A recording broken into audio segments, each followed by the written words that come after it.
China. I said maybe it's a secret plan. She can go to China, wreck their economy, and then come back here. And then we might all be if better anyone off. could do it, it is Rachel. It's down to her. She's taken Andrew Bailey with her as well, the world's most useless Bank of England chairman. So I mean, I think I didn't know. I think Mark Carney can give him a run for his money. Oh, true. Yeah, that's right. He might be running Canada soon as well. Can you imagine that? That's going to be Blimey. Anyway, listen, it's all happening. That happy news. Oh, it's great. The fires are still burning everywhere, not just in California. I'm Mike Graham. Julia Hartley-Brewer next. I'll see you tomorrow at 6 a.m.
Across the UK, on DAB+, on your smart speaker, on your smart TV, and on your side. This is Talk.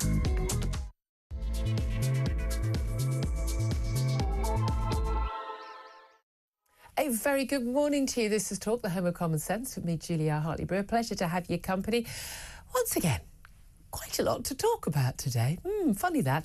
Whether you're listening on DAB Plus Radio or on your smart speaker, watching on YouTube or on your connected device, it'd be great to have your company. Great also if you wanted to get in touch about any of the big topics we're talking about. In particular, the Chancellor Rachel Reeves drawing up contingency plans, we're told, for emergency spending cuts or, let's face it, tax rises in March as the government borrowing costs have soared higher than after Liz Truss's mini-budget in 2022. They're back to sort of 2007 levels. This, by the way, as Liz Truss, the former Prime Minister, has sent extraordinarily a legal cease and desist letter to the Prime Minister, urging him, well, demanding that he stops claiming she crashed the economy on the basis she says she didn't. There's no evidence for that. Given that the figures on borrowing or the cost of borrowing are actually higher now than they were under Liz Truss, it's a bit sodding rich, is it not, of the Prime Minister to claim that Liz Truss was part of the problem? She lost her job. Liz Truss, still Chancellor of the Exchequer. I would love to hear your thoughts on that. Also going to be talking about Donald Trump's incoming terror chief. You've heard him on this show many times, Seb Gorka. He said the UK should be taking back British members of Islamic State, including none other than Shamima Begum, as they languish in Syrian prison camps. not quite sure we want to do that. Plus, of course, we'll be talking more about that vote last night on the grooming gangs inquiry. Labour MPs voted down a Tory demand for the new national inquiry into the rape gangs. Also, Labour's latest plan to smash the people smuggling gangs. Today's plan, Foreign Secretary David Lammy is announcing tough new financial sanctions on channel boat kingpins in a bid to cripple networks, because apparently they think that all of the payments, all the money that goes through those systems is all going through, you know, Lloyds Bank backs payments as opposed to in big wads of cash. I don't know how they think this is going to work. Apparently they're the first country to try and do it. Yes, maybe that's because no one else thought it was a good idea because it wouldn't work, David. Just throwing that out there to your Foreign Secretary. Anyway, this is Talk. Welcome to the home of common sense. Big welcome also to Philip Ingram, former senior military intelligence officer, here to talk sense on everything, as he always does today. Very good morning to you, sir. I didn't get the memo to say to bring sense with me. Oh, dear. Oh, well. I think it just comes with you naturally. I think it's just in the aura. I think, it's genetically included. We refuse to have anyone in that seat who doesn't talk common sense.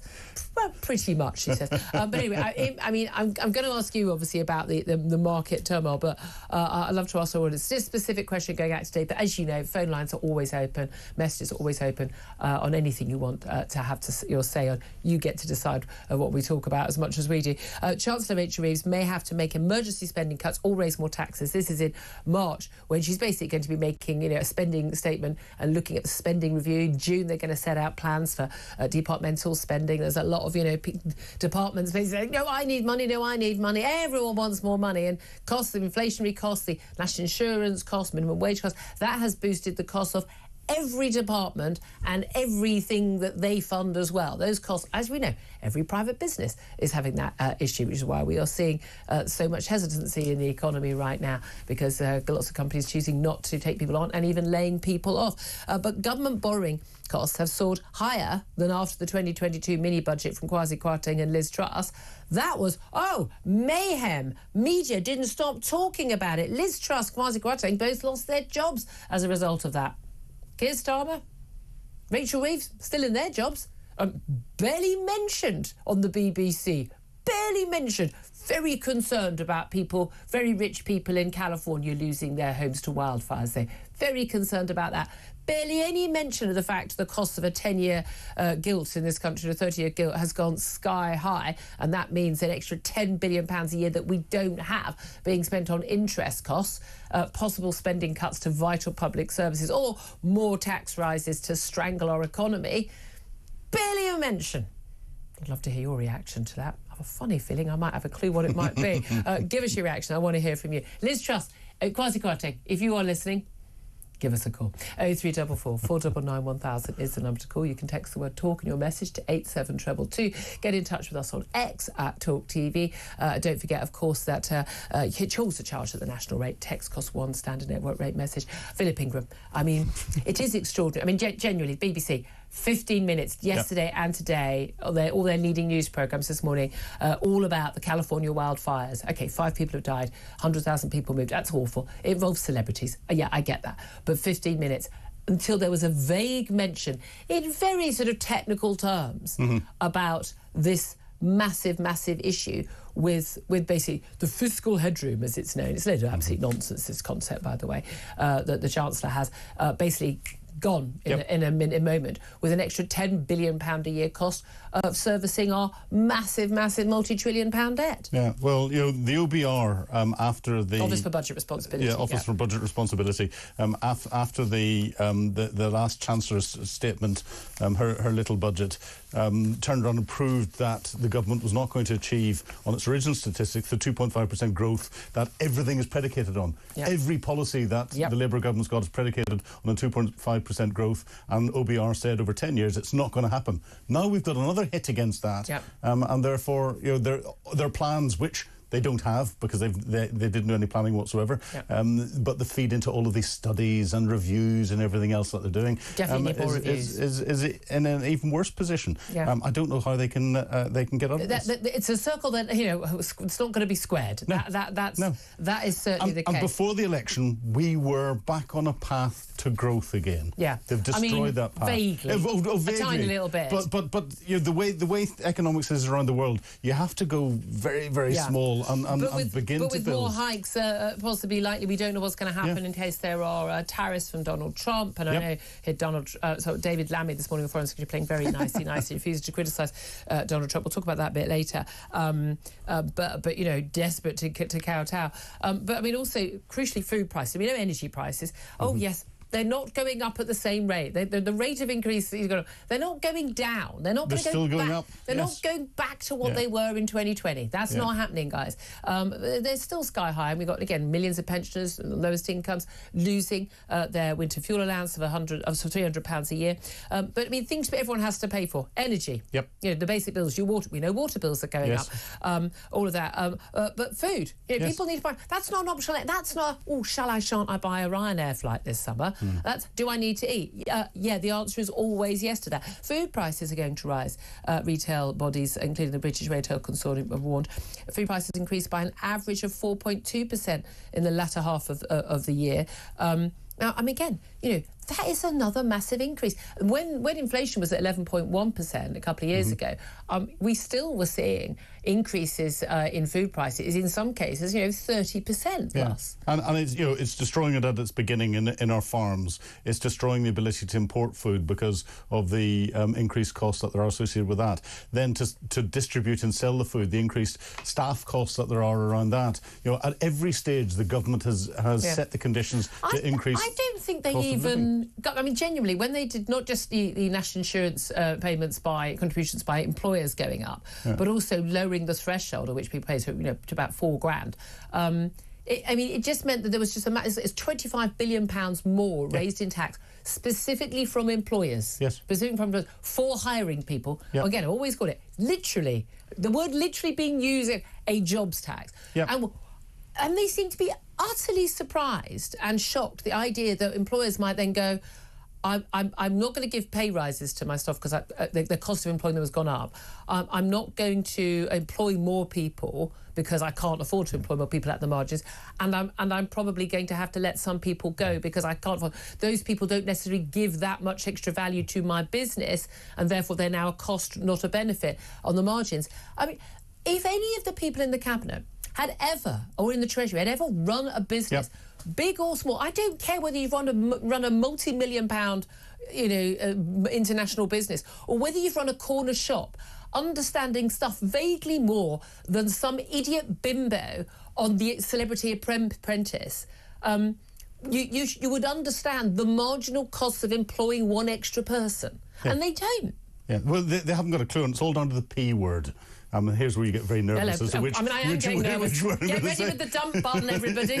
It's profit. They don't understand profit. They automatically, psychologically translate profit into big wads of cash going to the CEO's pocket. Yes. It's evil. Instead of recognising that profit is used for growth, it's used to increase the number of employees, it's used to increase wages in shops. To buy a new shop, new factory. To build on the business. And only if that's successful will a board then turn around and say, hey, CEO, you're doing really, really well. Yeah. We're going to give you, and shareholders, we're going to give you our share of the profits. Most companies aren't even like that. They're small and medium-sized enterprises. And you don't make profit. 80-90% of people in this country are employed by those sorts of businesses.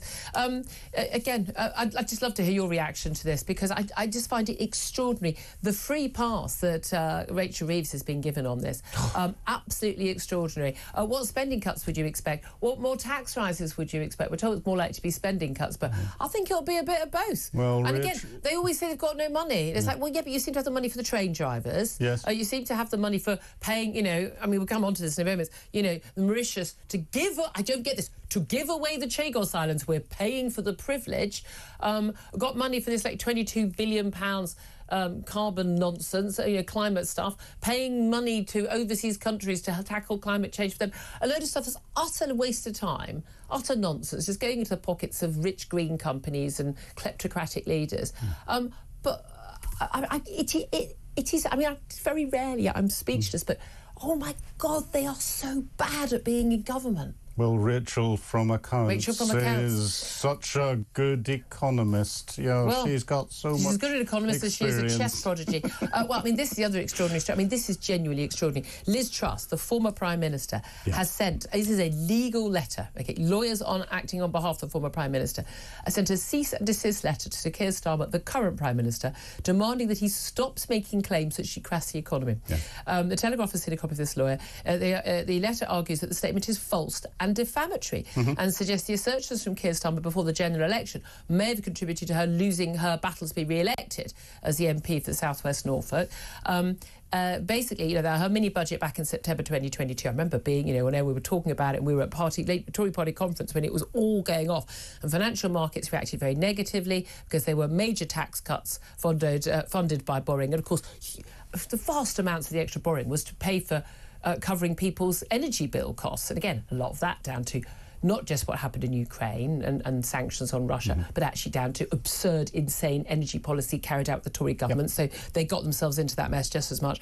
But the legal letter argues that the financial movements didn't amount to an economic crash because there was no fall in economic output, no rise in unemployment, and so it didn't count as an economic crash. It's not true. But given where we are right now, with the cost of government debt and servicing that debt, paying the interest, rising to higher than it was in September 2022 under Liz Truss, I mean, it's extraordinary that Keir Starmer's throwing those claims around still. Oh, very much so. And you know, what happened under Liz Truss, primarily down to the City of London, but it was a short, sharp shock. It didn't create a long-term issue. Yeah. What's happening now is a long-term policy that is creating a very, very long-term issue. And it's, you know, it's the same way that, you know, if you get radical surgery to cut out a cancer and you get rid of it, it's harsh at the time, but you've got rid of the disease. It was badly politically done. Exactly, and she was pushed on. But if you don't do that, if you let it grow very, very slowly, which is what this government's doing, it will destroy the body. I'd love to hear your reaction to that as well. Do give us a call on that one, 03444 499 1000.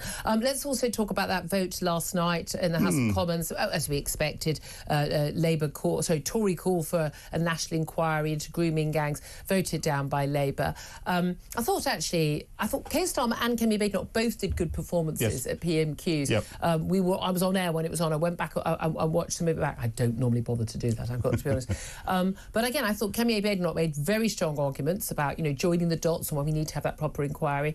And Keir Starmer, I mean, a lot of personal digs. Like, well, you never said there's anything in the House on this one, you know. But she's been front bench. It wasn't her remit, and she wasn't in the Home Office, etc., etc. But she has given speeches about this issue. But he sort of defended his record as well. But I mean, the reality is, I mean, the Labour got a bit soft on this. I think their pressure is mounting and they will have to have an inquiry.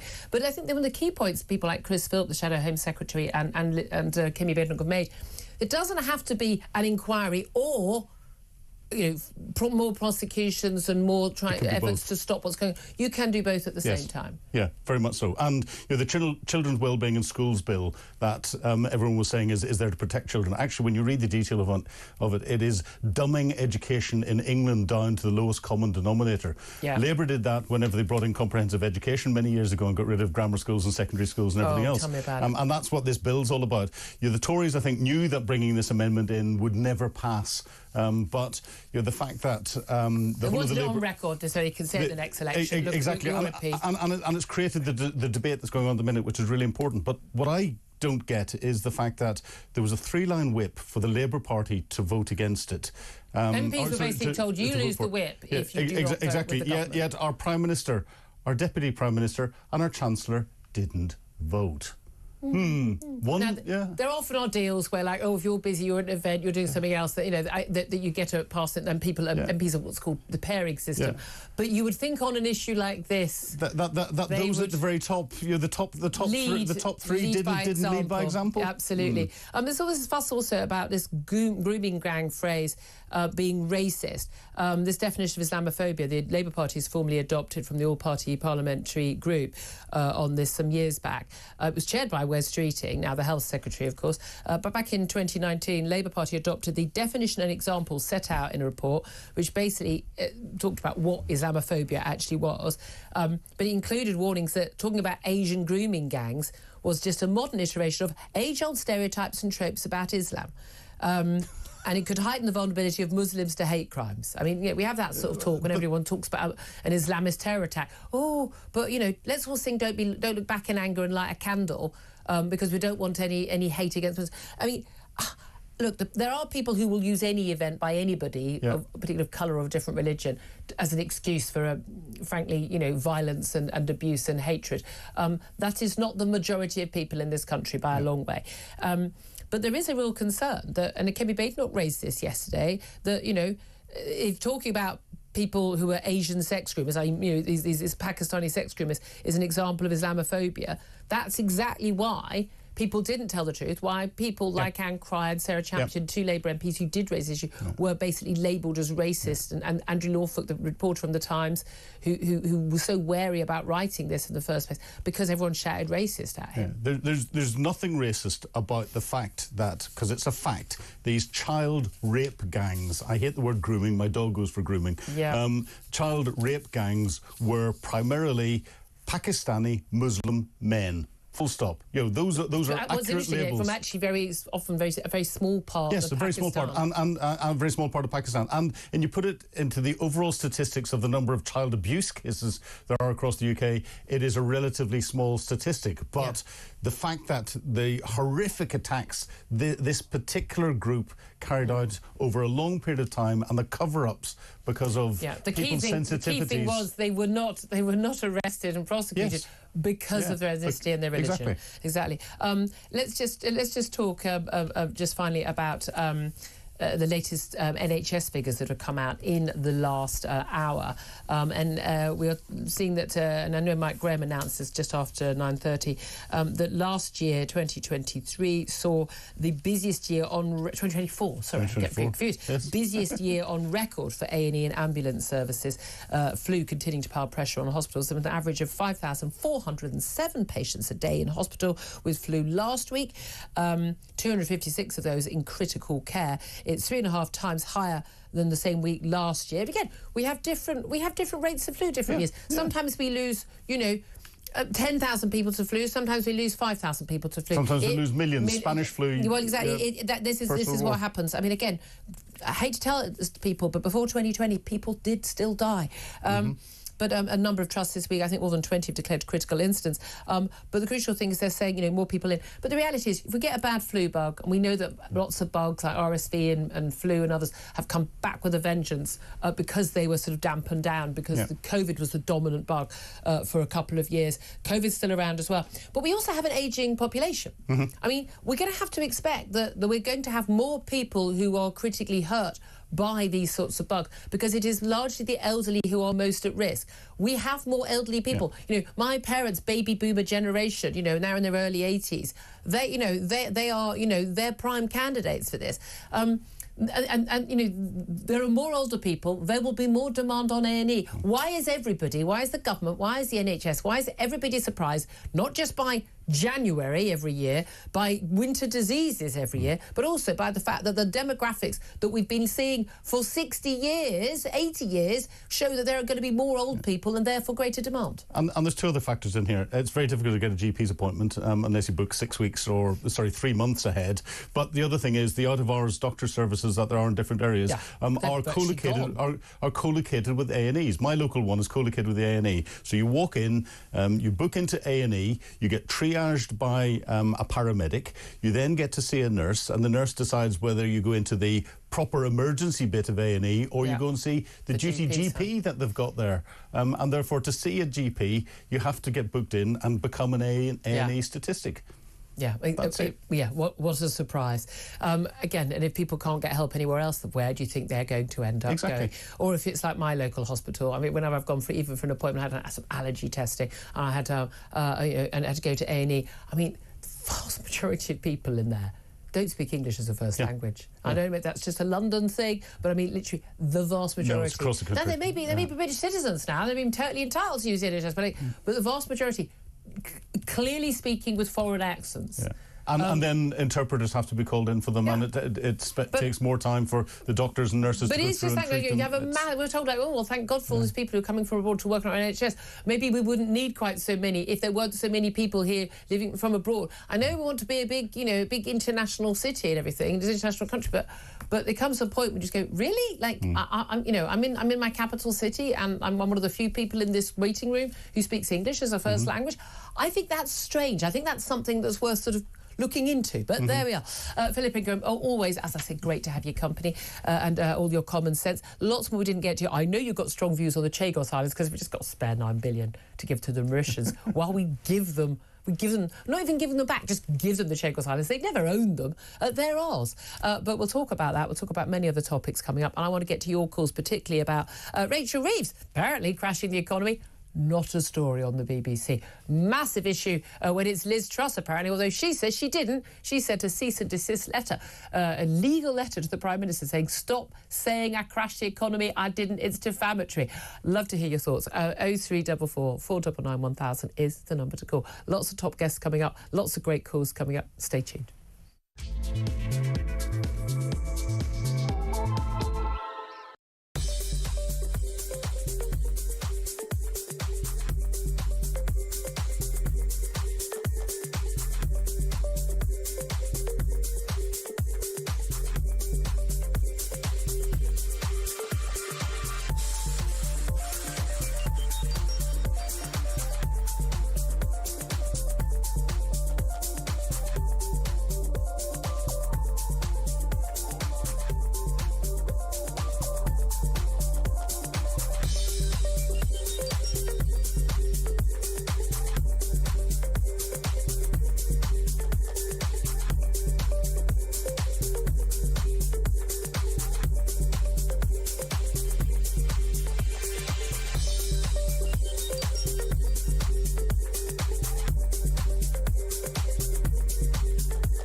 This man who leads our country should be so out of touch with how the people that he is supposed to represent feel.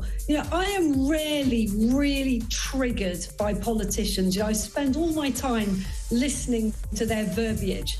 But that comment actually really gets me, because it is so insulting to voters. It's so insulting to all those children who were abused.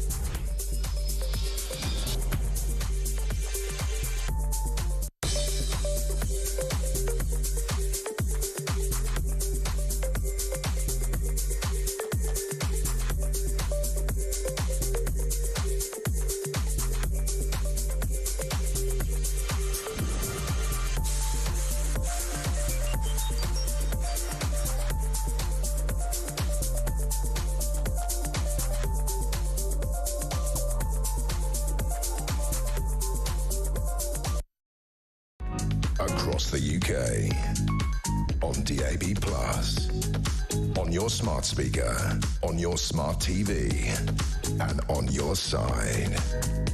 This is Talk. This is indeed Talk, the Home of Common Sense, for me, Julia Hartley-Brewer. 10:28 is the time. Philip Ingram's still with me. Delighted to be joined now by Vernon, who's on the line from Staffordshire. He's given us a call on 0344 499 1000, as you can, to have his say on Rachel Reeves, the Chancellor, possibly having to make contingency plans, we're told, to make emergency spending cuts or raise more taxes. Yeah, because we can really afford to pay more taxes, as the government borrowing costs have soared higher than after Liz Truss's 2022 mini-budget. Vernon, what do you have to say? Julia, that magic money tree that Labour always produce, guess what? It's not there, is it? Well, those leaves have fallen off pretty fast, haven't they? When you have Rachel from Accounts, who's an economist, who isn't an economist. But why are we surprised, Julia? Yeah. This is what Labour always do. I blame everybody that voted Labour. Labour are doing what Labour always do. Public services, they just give money to all the people that actually don't generate money. Yeah. And they destroy business. That's what they do. I mean, that budget in October... Yeah, the budget in October was extraordinary for how bad it was, in terms of, you know, the money that went to, again, like, we already money paid out to train drivers and stuff. No shortage of train drivers. You don't have to pay them a lot more to keep them. Doesn't take 20 years to train them up either. And yet putting literally a tax on jobs at a time when you want to boost the economy was insane. Julia, it's for the birds. You cannot spend the money that you don't have. But by the same token... Hold on a minute. No, that's not true, Vernon. Governments have always spent money they don't have and they borrow it. The question is the cost of the borrowing. OK, put it another way. You do not stifle the cash cow, Julia. Yeah. A business generates the money that governments can spend or can borrow. Yeah. By stifling business, guess what? You don't have the money, and guess what? That magic money tree becomes reality, and you have to borrow. But as I say, I blame every single person that voted for Labour, because they're doing what they always do. They are bankrupting the economy, and it's people like me have to pick up the pieces. What about the people... What about, Vernon, the people who didn't vote Labour, but didn't vote Conservative, knowing that the only two viable options at the time in July were either a Labour or a Tory government, chose to either not vote, as about 3 or 4 million people did, or chose to vote Reform, as about 3 or 4 million people did? Well, like a lot of things, is that it's a protest vote. And again, they're at fault. Because if you protest, you end up with, people like this who have no idea of business. She's an economist, mate. Didn't you read the memo? No, she wasn't. She was an economist. She just wasn't an economist at HBOS. She was an economist at the Bank of England. Julia, she was a bean counter. That is all she was. She counted beans at the Bank of England. And I'm guessing not very accurately as well. I'm not sure I would trust her. Can I ask you about what you think about Liz Truss posting this legal cease and desist letter to the Prime Minister, saying, stop saying I crashed the economy, it's defamatory? Well, she's right, though, isn't it? But, if you look at the House of Commons, you look at Westminster, the House of Parliament, it's a joke, Julia, isn't it? We're meant to live in a democracy. And last night there was a vote, a democratic vote, and MPs were not allowed to vote as a democracy. No, that is not true. With a whipping system is part of our parliamentary system. MPs were entirely capable of voting for that inquiry. If they were a Labour MP, they would just lose the Labour whip. They'd still be an MP, they'd still get paid. But Julia, they didn't. They didn't. But that's not. But it wasn't an attack on our democracy. It's literally how every government every government of every hue whips their MPs to vote in line with their policy. I mean, Julia, democracy is very much under threat. We have a situation in this country to this date, nationally, we have white young girls who are being raped. Yep. They did it in 2008. And to this day, it continues. They've been doing it for over 20 years. This continues to the top. And guess what? He won't have an investigation. I don't want an inquiry, because 7 years is 7 years too long.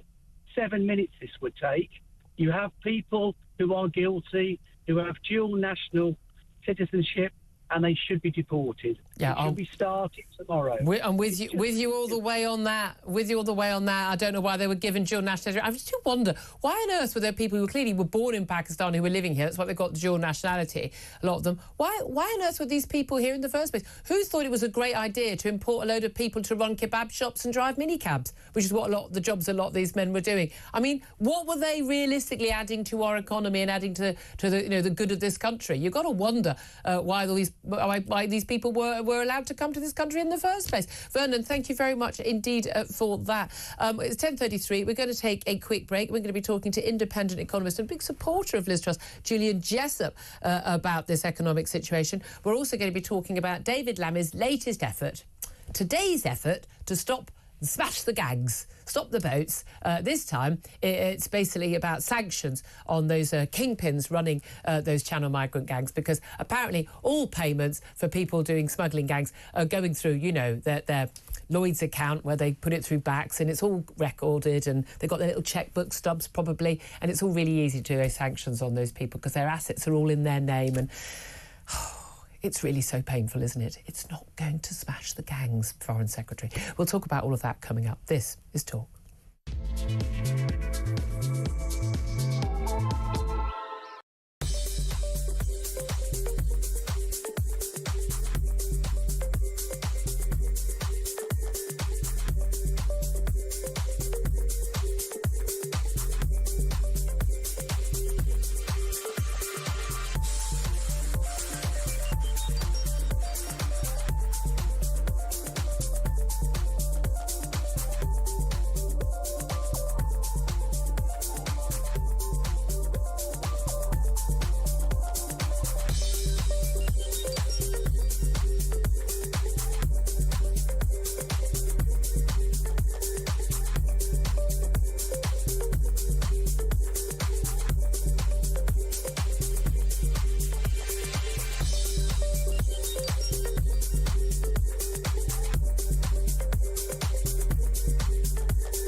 Across the UK, on DAB+, on your smart speaker, on your smart TV, and on your side.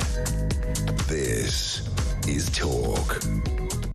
Very good morning to you. This is Talk, the Home of Common Sense, with me, Julia Hartley-Brewer. Philip Ingram, former senior military intelligence officer, is also still with me. Before this half hour is out, I do want to talk to you about the Chagos Islands. Yes. I know you're desperate to talk about this because apparently we've got to spare $9 billion to give Mauritius as part of have an island. Which we own, you never owned. And have £9 billion of our taxpayers' money here too, because we've got loads of money, we've got loads of spare money, or have we? Because it turns out that crashing the economy is well on the way to where we are going with the results of the last budget from Rachel Reeves from last October. These extraordinary spending cuts that we've seen, extraordinary tax rises that we've seen, have done nothing to boost growth. Absolutely the opposite, in fact. Nothing to boost employment. Absolutely the opposite, in fact. And they've also done nothing to help the cost of servicing our debt, which is now at a cost far higher than it was in 2022 when we had Liz Truss's mini budget, which we're told crashed the economy. Well, let's talk to Julian Jessup, who's an independent economist, about this. And I think, Julian, fair to say you were a big fan of what Liz Truss had to announce in that 2022 budget. What do you make of where we are financially, economically right now? Well, I'm going to be careful what I say because I don't want to receive a legal letter from Rachel Reeves. We'll come to that. Yes. If anybody has crashed the economy, I think it's clearly Rachel Reeves rather than Liz Truss. It is fair to say that the 2022 mini budget landed badly in the bond markets, but that was partly because of underlying problems that the Bank of England had not been on top of in the pensions market in particular.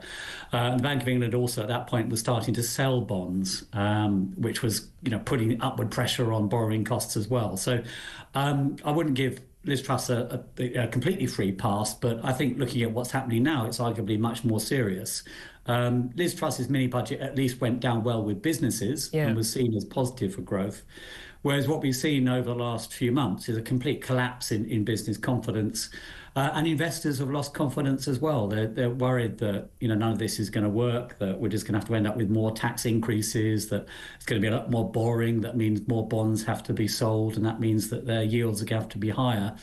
And we could end up in the dreaded doom loop where the economy just slides further, taxes have to go up more, spending is cut, confidence is lost, and then we're back back in stage one again. Yeah, well, indeed. I mean, this is the thing.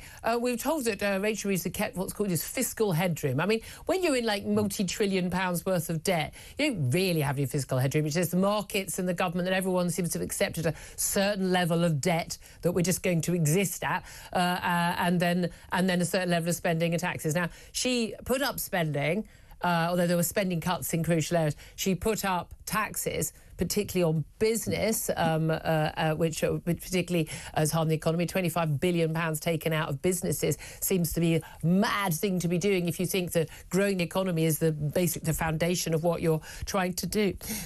But she also saw this reaction in the markets where the cost of our government borrowing has gone up. Why specifically will the cost of a 10-year gilt, a 30-year gilt, have gone up in the markets since that budget? What is it the markets are seeing and judging that's made them say, we think that the interest payment on government debt from Britain should be, and this is an astonishing fact, higher than it is for the economic basket case that is Greece?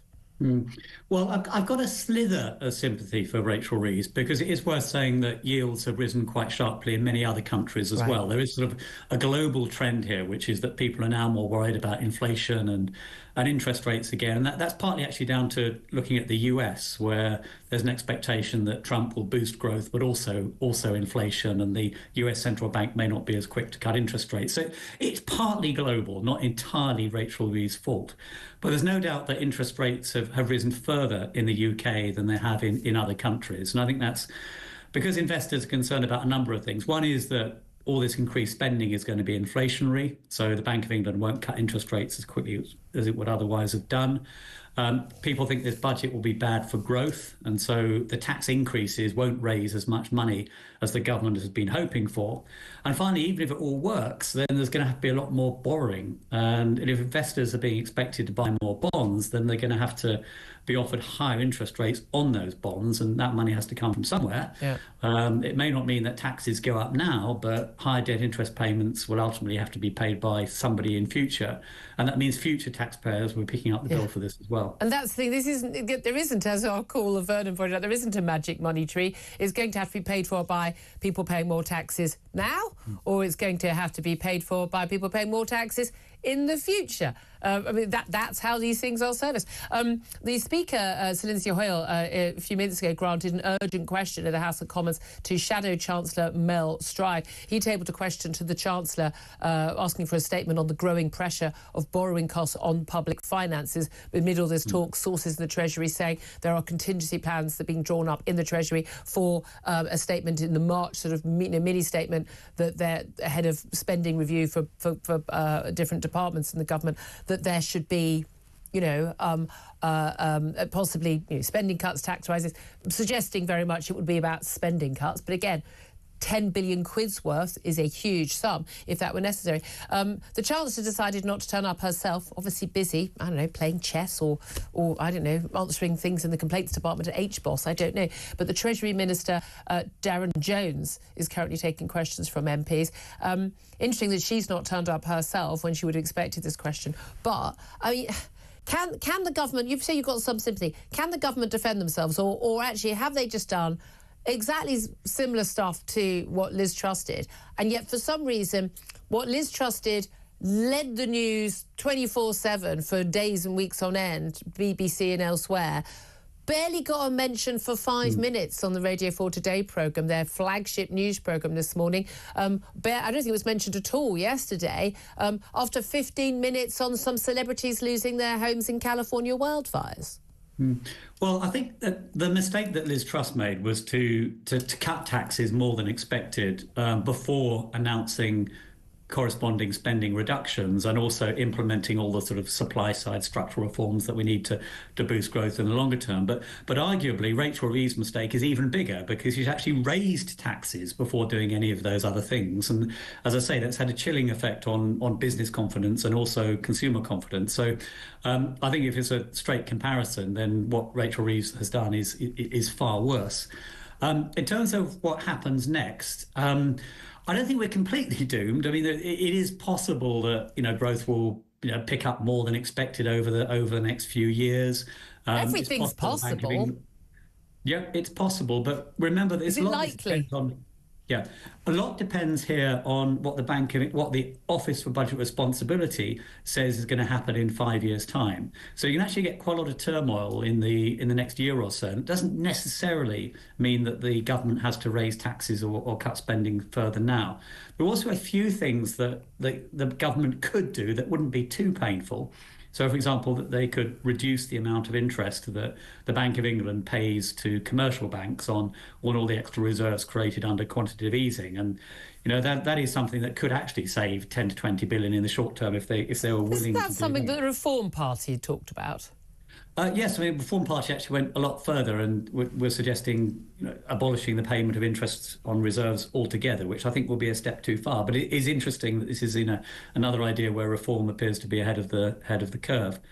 I think the big worry now at the moment is that not only, of course, we haven't actually seen the full impact of most of the budget measures yet. They don't come into force in April when national insurance goes up and the national minimum wage jumps as well. So there's that what's still to come. But in addition, we've got the spending review. And my big worry is that, on the one hand, the government is throwing loads of money at certain areas where productivity is very low, like the NHS and education, which arguably are things that could be largely left to the market. But at the same time, it's planning to cut spending or not raise it by as much as it should in things like criminal justice and possibly defence, which are things that can't be left to the market, where the state has to do things properly. Absolutely. So we're potentially in the worst of both worlds there. Well, on that happy note, it's been very cheering chatting to you on this beautiful January sunny day in the freezing cold. Julian Jessup, appreciate you joining us, independent economist there. Let's be honest. There's no doubt at all, Philip Ingram. Things are bad. But again, apparently, it does turn out we've got to spare $9 billion for the Chagos Islands. Well, this absurd deal, not yet done, that David Lammy and Keir Starmer are desperate to push through before Donald Trump can come in and scupper it. We've got the Diego Garcia UK and US military base on the Chagos Islands. Mauritius never owned them. For some reason, someone decided, and it was a little bit of self-flagellating on the British colonies, that we would give, quote, back these Chagos Islands to Mauritius. Mauritius never owned them, got no claim on them. They're thousands of miles from Mauritius. But not only are we giving them to Mauritius out of the goodness of our heart, we're paying for the privilege. We're going to pay them 90 million quid a year to then lease back for 100 years the rights to Diego Garcia, the military base. But we're going to upfront some of that payment of the $9 billion. Because apparently we've got so much spare cash, we can't afford to help pensioners heat their homes here. Or spend money on the criminal justice system, or more police, all this.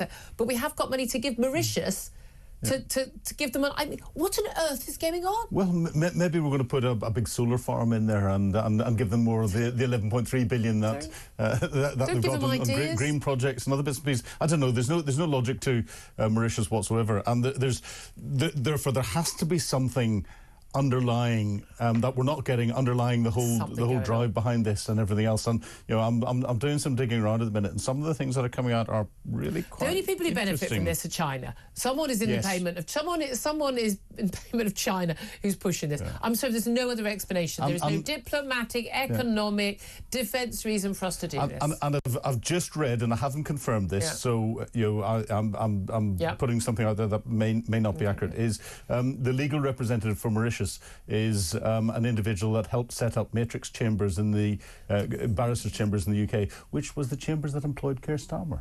Yes, and is, I believe a lot of the other people involved in this employed by.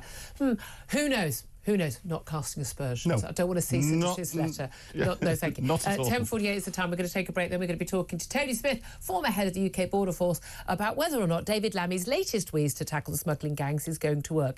I think I already know the answer, but we'll give it a go anyway. This is Talk, the Home of Common Sense.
If you aren't ready, that's your choice, my friend. I just wondered whether there was a response from you to that.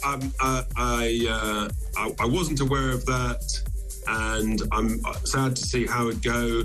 He and I have worked very closely over the, first of all, the London mayoral campaign and then the general election campaign. But he's taken a different stance on, I think, this Robinson issue. And so, in a sense, we just agree to disagree. And it's as simple as that.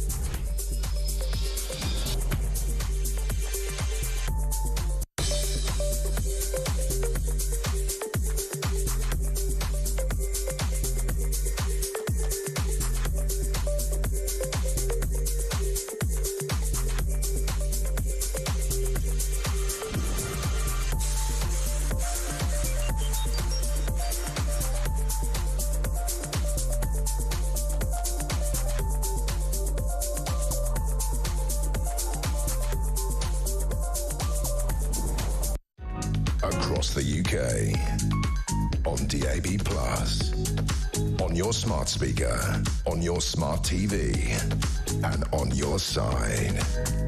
This is Talk. This is Talk, the Home of Common Sense. It's coming up to 10:52. I'm Julia Hartley-Brewer. Philip Ingram's still with me. Get his thoughts on what our next guest has to say. And this is about David Lammy, the Foreign Secretary, who's made his latest announcement about how to smash the smuggling gangs. Yep, good luck with that. A world-first policy.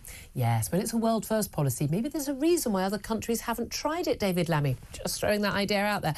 But the idea is financial sanctions being used not just against, of course, terrorists, but also and organised criminals, being used against channel boat kingpins in a bid to cripple networks. Basically, tough new financial sanctions, treating the human traffickers like terrorists, cyber criminals and corrupt kleptocrats, allowing ministers to freeze the bank accounts, freeze property rights and other assets of people they suspect of trafficking.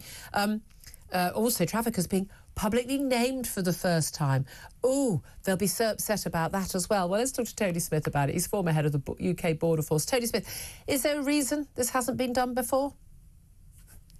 Good morning, Julia. It has been done before. It's dressed up in a different way.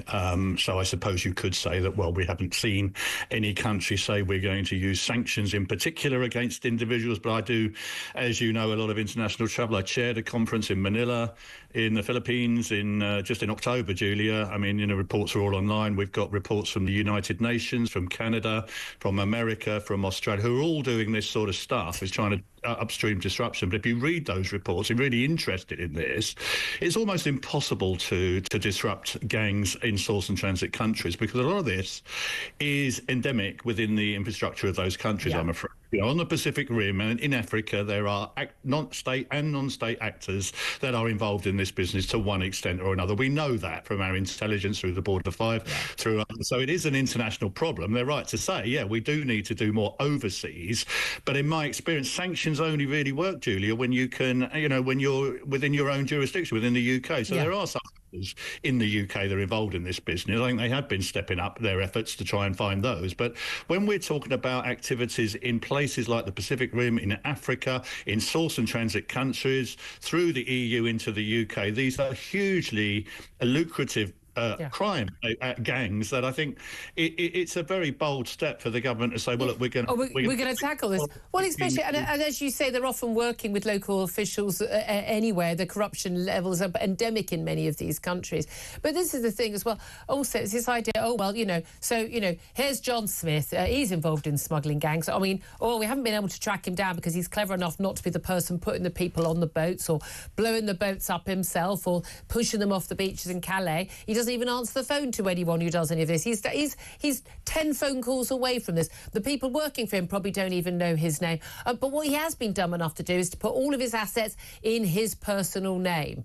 And he's done all his money transfers. He says to people, when you pay to get on my boat, or when you pay the people who get on your boat and then those people pay me, can you do it in a BACS transfer so it's all traceable, so people can find it in my bank account? These people deal in suitcases full of cash. They deal with Swiss bank accounts and stuff. They're not traceable. These people aren't idiots. They're making a couple of million quid a week out of this. They're not fools. Yeah, we've spoken about this before, Julia, and I think we need to realise that the criminal justice system in the UK is not capable of disrupting international organised crime gangs. And if you speak to anybody from the National Crime Agency, people who worked in this business, they will tell you that the best you can hope to do is disrupt these international gangs, and disrupting these gangs. I mean, I'm glad the Foreign Office are finally stepping up, because in my experience, Foreign Office haven't really shown much interest in this. And everyone says it's all down to the Border Force and it's down to the Home Office. Well, it's not, actually. It is an international problem, but it has to be disruption, and it has to be an international effort. They need to get closer to the UN. They need to get closer to the Border 5, and they need to show a physical presence that are actually doing something. I'm seeing a lot of rhetoric coming out from the government. It's the right rhetoric, Julie. It is right. That, happy for people to say the right things. I'm happy for them to try. I'd just like some of it to work eventually. But, I'm old-fashioned on delivery. I don't know. The proof of the pudding is in those numbers that you report on every week, Julia. Those boats that you're showing pictures of them now coming up onto the beaches in the UK. The proof of the pudding on whatever they're doing, whether it's upstream or with France or here, will be in those numbers. And as well as I do, those numbers are up. They're continuing to come across. There is no real deterrent for some of those nationality cohorts. The hotels are still being used. The backlogs are still there. Well, now they've got the promise, they'll probably be rushed through and they'll be given the nod and allowed to stay, and then they can live here to their heart's content. I mean, when those numbers have gone up, and we've got all those reports about them going up, Tony, is that down to a failure of the policy? Like, the Tories are saying that's because you abandoned the Rwanda policy, which was never actually put in place. I don't think it was much of a deterrent personally anyway. But is it the fault of what the Labour government has done or hasn't done, or is it down to, things like the weather or the conditions on the channel? What do you think it's down to? It is down to the weather, mainly. We have red days, green days. You know, the Border Force monitors the weather, Julia. That we do our resource deployments around the weather. They're probably more accurate than the weather forecast we look at, aren't they? But we can't control that. I mean, I think that, to be fair to them, they have gone on a case clearance mission. They have got removals up on some of the easier to remove nationalities because they've ditched the Rwanda plan. I don't agree with you on what you're saying about Rwanda. I thought it was a really bold attempt, actually, by the last... If it was on a grand scale, if it was literally you arrive on a boat, you're off to Rwanda, that would have worked. That's basically what Australia did. They were going to ship 300 people there. It wasn't going to be a deterrent. We were going to do that, Julia, but we couldn't because of the legal frameworks under which but even if they shipped 300 people, that's not a deterrent. Well, it depends. I mean, there was some evidence of displacement to Ireland. There was some evidence from intelligence out of Calais that people were thinking twice about getting in one of those boats if they were, as you say, going to go to Manston, straight to an airfield and straight to Rwanda. I think that would have been it. But, of course, we'll never know now, will we? Because it didn't happen. But I haven't seen anything that this government has put in place that's going to deal with the problem of people coming from countries where we can't remove people. What are you going to do with them? If you can't send them back to France, you're going to have to let them stay. That will still be the pull factor and the numbers will still come. And we haven't been able to smash that either with the Conservative government or with the Labour government. I'm kind of at the point where, you know, we pick them up once they hit our half of the channel and then with our boats just take them straight back to those beaches at Calais. We just put them in boats back, literally off you go. You're just not ever going to come to our shores. End of. Always good to talk to you, Tony Smith. Great to get your expertise always on these things. Former head of the UK Border Force. Certainly, Philip Ingram, more expertise than we're going to get from David Lammy. Oh, very much so. And David Lammy is bringing out soundbite politics, which is not based on reality. You know, he's just trying to deflect from what's going on elsewhere. Yeah, well, it's not the first time it's been tried. They tried it elsewhere. Yeah. And it doesn't really work. Well, exactly. And there's laws in place at the minute to take money off people, unexplained wealth orders, Proceeds of Crime Act and the rest of it. But yeah, it's there. It's dressing it up in a different way to try and deflect from what's hurting the government elsewhere at the moment with the economy and with the rape gang issues. Oh, well, deep sighs, everybody. Lots more to come. Do get your calls coming in, 0344 499 1000, all the stories we're talking about. This is Talk, Home of Common Sense.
across the UK.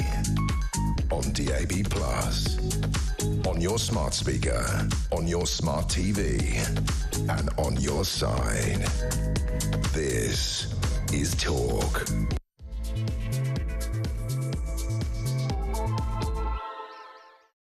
A very, very good morning to you. Welcome back to the show. This is Talk, the home of common sense, with me, Julia Hartley-Brewer, coming up 3 minutes past 11 o'clock. Lots more to talk about today, and whether you are listening on DAB Plus radio or on your smart speaker, watching on YouTube or on your connected device, it is great to have your company. Great also to have the company of Philip Ingram, former senior military intelligence officer.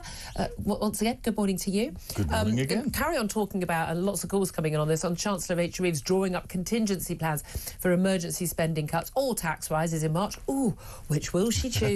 How will we know? This is government borrowing costs have soared higher than after Liz Truss's mini-budget in 2022, when everyone lost their frigging minds about the cost of borrowing. Apparently, nothing to see here. Barely a mention. BBC mentioned it. I mean, I cannot go over this. 15 minutes on the California wildfires. 15 minutes before they got to the small matter of our economy going down the drain. Extraordinary also, Liz Truss today, her lawyers sent a cease and desist letter to Keir Starmer, the Prime Minister, no less, to say, stop saying these untrue and defamatory lies about me crashing the economy. I didn't crash the economy. Fascinated to hear your thoughts on this. Do get in touch. Your reaction, please, on 0344 499 1000. You can text on 87222. You can get in touch on X at Talk TV as well. Calls are charged at the national rate. Texts cost one standard network rate message. Of course, tweets are free. Also going to talk more about the Labour MPs last night voting down the Tory call for a new national inquiry into grooming gangs, and the government, this extraordinary, this Chagos story, offering to pay Mauritius a total of £90 million a year, a whopping £9 billion in total, as part of this, people say controversial, I just say absurd and inexplicable deal to cede sovereignty of the Chagos Islands to Mauritius, despite the fact that Mauritius has no claim of ownership whatsoever over those islands in the middle of the Pacific. Also, a call from Donald Trump's incoming terror chief. You'll have heard him on this show many times, Seb Gorka. He says that the UK should take back British members of Islamic State who are stuck in Syrian prison camps, do our bit, basically, get these people kind of off the world streets, including Shamima Begum. Of course, the problem there is, of course, we wouldn't get them off the streets. They'd just be on British streets. I'd love to hear your thoughts on all of those stories. As I say, 0344 499 1000 is the number to call. Philip Ingram, let's start with the economy. An emergency question was granted in the House of Commons by the Speaker, and obviously there was some chess tournament or some complaints that needed to be answered in HBOS, so Rachel from Accounts wasn't available to answer those. So the Chancellor didn't turn up. No surprise there. No, but the Treasury Minister, Darren Jones, did. He said, financial markets are always evolving. As the Shadow Chancellor knows, he said to Mel Stride. So it is a long-standing convention that the government does not comment on specific financial market movements, so I will not be breaking that convention today. And apparently those gilt yields, which are going up to above the cost of 2022 borrowing, and indeed way back to the world, the financial crisis, 2008-9, are determined by a wide range of international and domestic factors, and it's normal for the prices to vary when there are wider movements in global financial markets. Well, it's funny because, it was all blamed on Liz Truss and Kwasi Kwarteng in September 2022. They were happy to comment Apparently then. it's just stuff that's happening overseas. But we know one of the reasons, and there's no doubt at all, yields have risen in other countries, as independent economist Julian Jessup told us in the last hour. However, one of the reasons why there's a lack of confidence in Britain and why our borrowing costs are currently higher than Greece's. Yep. Greece is an economic basket case, right? We're one of the biggest economies in the world by GDP.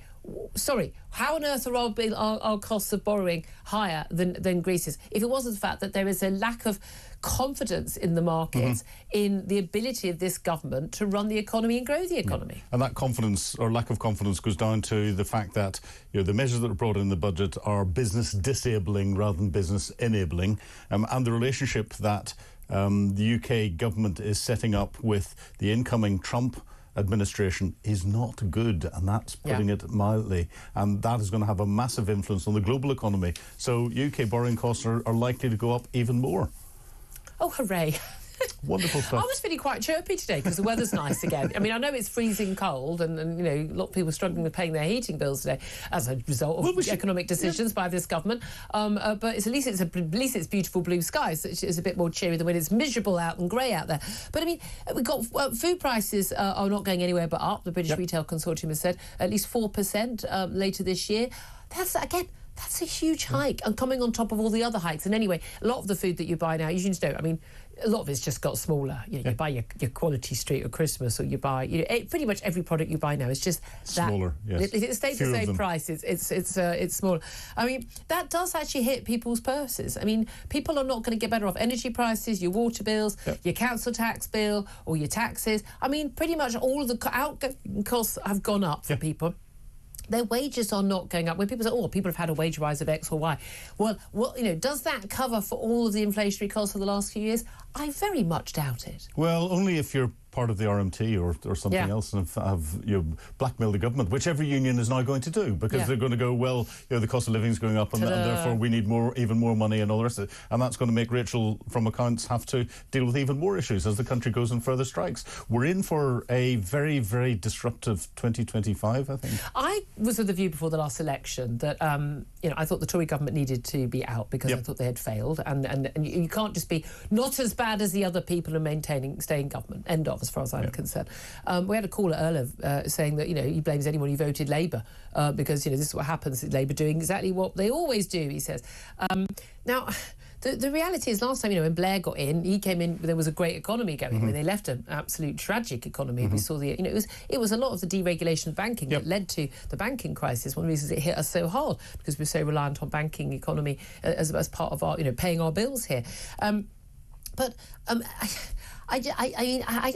thought there was an element where, look, people are going to have a little dose of Labour. Wake-up call to the Tories, you know, like Reform and other parties who are speaking sense to either influence the Tories or have a chance themselves, have one bit of new life into our political establishment. But I was kind of the view that, OK, even if Labour were bad, maybe voters need to have a little dose of this, because they've done off bleat and virtue signal and say all the right things, but actually when it comes to the difficult choices in government, oh, what a surprise. Like we're getting these hints from the Treasury, well, they're more likely to be spending cuts than tax rises.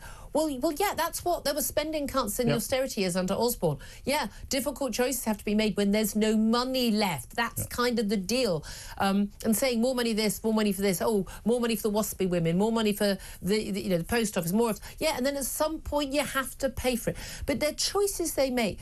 Giving the train drivers a load more money, paying you know, billions to the Mauritians to take Chagos off us, even though there's no reason to give the Chagos Islands away to them. Billions on a load of mad wind power stuff. Billions on climate nonsense abroad. They splash the cash on nonsense schemes all the time, but they don't spend it on the stuff that really matters. And they take money from businesses trying to employ one or two extra people. And every small business that employs one or two extra people, that is the difference between a growing, booming economy and an economy in the doldrums. No plans whatsoever beforehand. I talked to someone who's a Labour frontbencher now before the election, and he said that we're not doing any planning because we don't need to win the election. The Tories are going to lose it. Yeah, but they didn't tell us what they were going to do. Well, I thought, OK, you're not going to tell us because you're not going to be bad. I didn't realise their decisions would be this bad, or that there were so few plans in place. But all they've done is they've done things that they think are populist left-wing issues. So the 11.3 billion to overseas green. Hey, we have to look after all these poor countries that can't afford the green. So we're going to give them 11.3 billion. They can't afford green because what they need is cheap fossil fuels. Yeah, exactly. Looking after the unions. Well, so we've solved all the strikes by looking after the unions. Well, that's going to come back and bite them this year. And you know, hitting private schools because you know if you're a socialist, private schools are bad, and then hitting profit in business because profit is just lining the fat cats and the multi-billionaires can afford this. Profit is what pays for everything, everybody. You can only tax the profits. It's clear they don't understand how business works and how the economy works. They don't understand anything. No, they don't. I mean, are they genuinely useless and thick? Yes. That's scary. Yeah. But I think a lot of the civil servants who are dealing with a lot of this stuff are equally the same. I think a lot of these people, they're walking around with their Oxbridge degrees. I just don't think they understand how the world works. I'm not sure I'd trust these people to go down to the local shop and buy a loaf of bread and come back. Yeah, but a lot of them have never never worked in business, and this is the trouble. I've never sat. I mean, I live with a man who runs a business. Yeah. Okay, runs a business. And when he talks to me about, like, I need to hire somebody else. Here's the cost of. Here's what I can afford to pay them. Yes. And here's the extra. $8 grand it costs me to hire them, because this is the extra cost of that extra desk, of that, extra national insurance, the tax, the cost of recruitment agency. I mean, you actually go through. You think, wow. Okay, so how much extra business do you have to get for that after tax? Exactly. That makes that person worthwhile. And these are the sort of numbers now. I think we're all amazed when people run on, as a candidate on The Apprentice with Lord Sugar, and they're doing some little task, and it doesn't occur to them to sell the sandwich they make, and to sell at a marketplace for more than it costs them to buy the ingredients, because these people are idiots. I'd like to think that the people in government would be able to do that stuff. I don't think any of these people could get on The Apprentice either. No, they couldn't do. They have no business ideas. I ran a business which I then left because the financial director wouldn't let me fix it. The fixing bit was an individual who was running the commercial side of things and didn't know how much it cost for us to deliver the services that we were delivering. Again, not in any way then running a business. Yeah, well, exactly. And when I pointed out to him that it cost us more to deliver than he was selling it for, he didn't understand the logic. There's a reason why businesses fail, isn't there? Exactly. He could be in the cabinet now. Yeah, or win The Apprentice. Exactly. Either way. I tell you, I'm just surprised Rachel Reeves, among the child prodigy and chess-winning champion, and the claims about being an economist at HBOS and everything. I'm just surprised she didn't add in won The Apprentice. I mean, just not that big on facts. The rest of her CV is so accurate, isn't it? Talking of facts and truth, Liz Truss's lawyers have sent a cease and desist letter to the Prime Minister. This is an extraordinary thing. Has it ever happened before? That's the thing. Genuinely, I was talking to Harry Cole, the political editor of The Sun, just before we came on air, and it was like, he said, I saw this and I thought, this must be a spoof. Yeah. I mean, it must be. This is something like Led by Donkeys have done or something, because they're obsessed with Liz Truss. they don't have any issue with anything this government is doing, but they're absolutely obsessed with the Prime Minister from now 3 years ago. But she's basically got her lawyers to write a cease and desist letter telling the Prime Minister, stop claiming that I crashed the economy. It's not true, and it's defamatory, and may indeed have led to her losing her seat as an MP as well.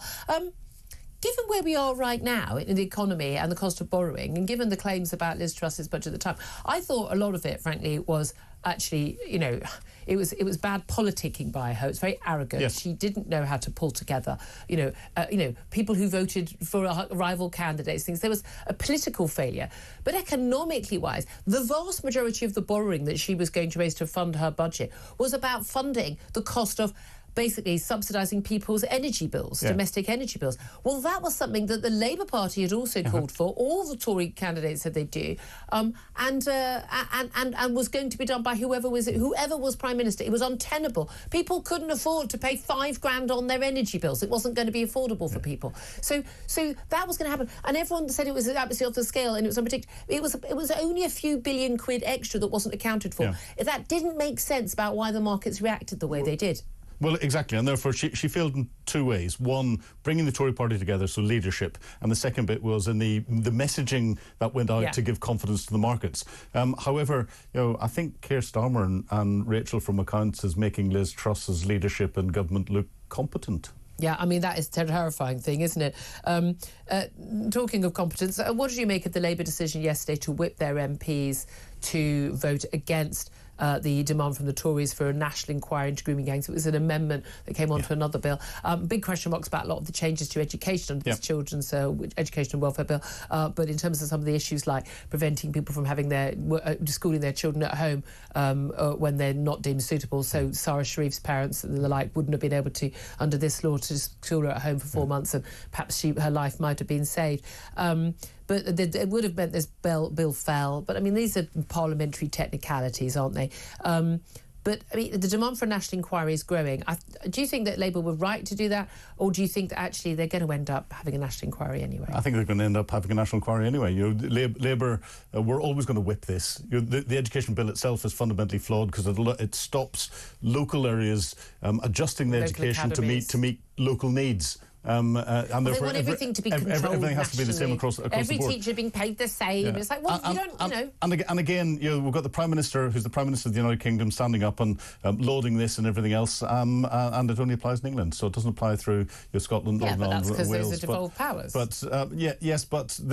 therefore it should be led by the government minister who's responsible for it, not the Prime Minister, who's the Prime Minister of the United Kingdom. But he didn't even vote in it. But you pointed this out earlier. Yeah. Was it the Prime Minister, the Deputy Prime Minister, Deputy Prime Minister, and the Chancellor didn't turn up for this vote? Didn't turn up for the vote, and the vote was all about the Tory amendment for child abuse. So those three were pushing for an inquiry when it came to Partygate and Cake and Boris in Downing Street. Yeah. But white little girls being raped by Muslim men is something that they don't want to vote for. But this is the thing. I mean, I think there are arguments against an inquiry in terms of how long these people are doing. Yeah. But I think Kemi Badenoch made the key argument yesterday when she talked about how, we need to join the dots. We don't know how many thousands, tens and tens and tens of thousands of girls have been raped, how many now, what the modus operandi, why is happening. We need to have an investigation into why people didn't investigate, why whistleblowers were shut down, why local councillors, why local police, why local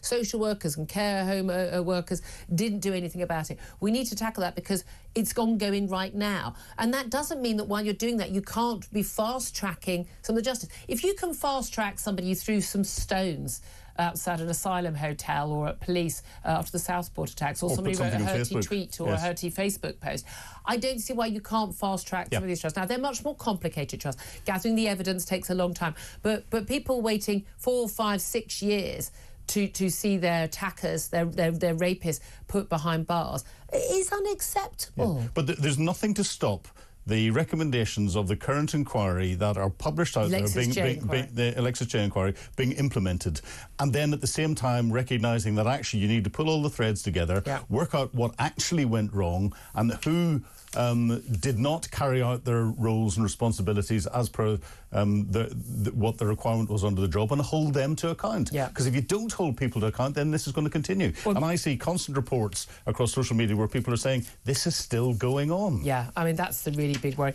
Just finally, I do want to ask you about the thousands of civil servants who apparently are going to go on strike indefinitely over their demand for them to come back and work in the office. Not even, by the way, 5 days a week, for less than 5 days a week. I mean,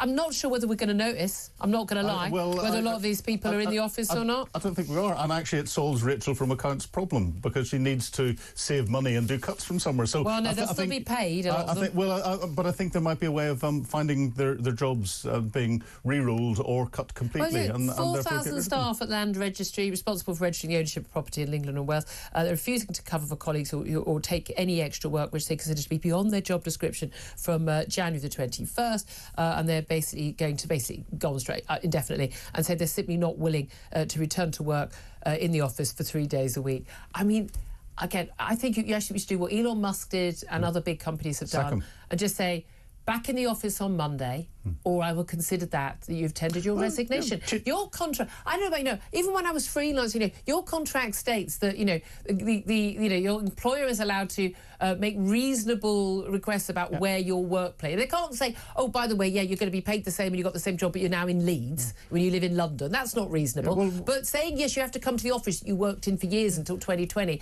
it's not an unreasonable demand. And if you don't want to turn up, that's fine. But I'm not entirely sure we're going to notice when you lot are on the dole. Yeah, well, allegedly we've got tens of thousands of people who've come across in little boats who are PhD qualified and masters qualified. Get them to do it. Change the law to allow them to be in the civil service, bring them in, and they can contribute to society. Problem solved. This is why we have Philip Ingram in. I mean, exactly. I mean, again, they are going to be too busy doing brain surgery, though.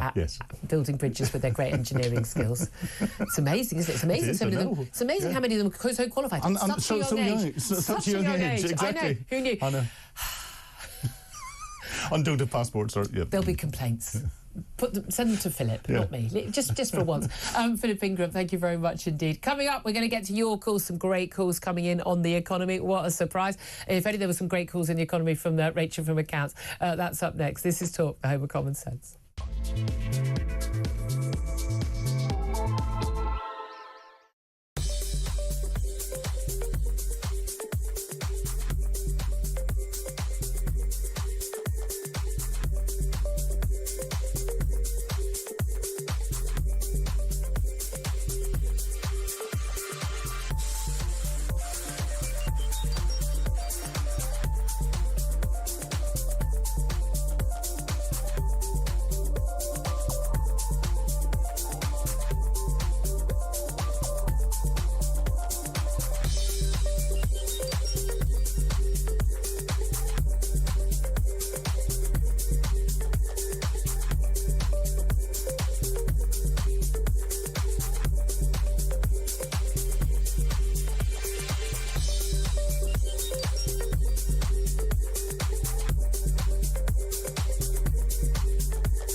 point about a public inquiry is that you're asking a bit more than who.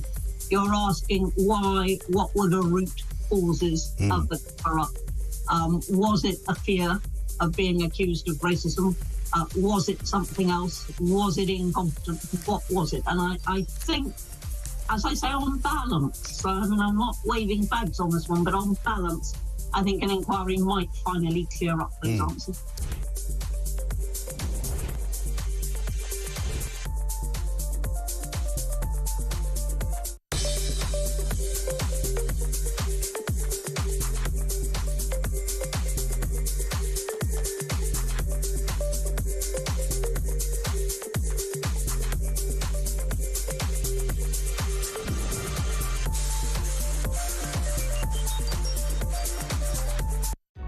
Across the UK, on DAB+, on your smart speaker, on your smart TV, and on your side.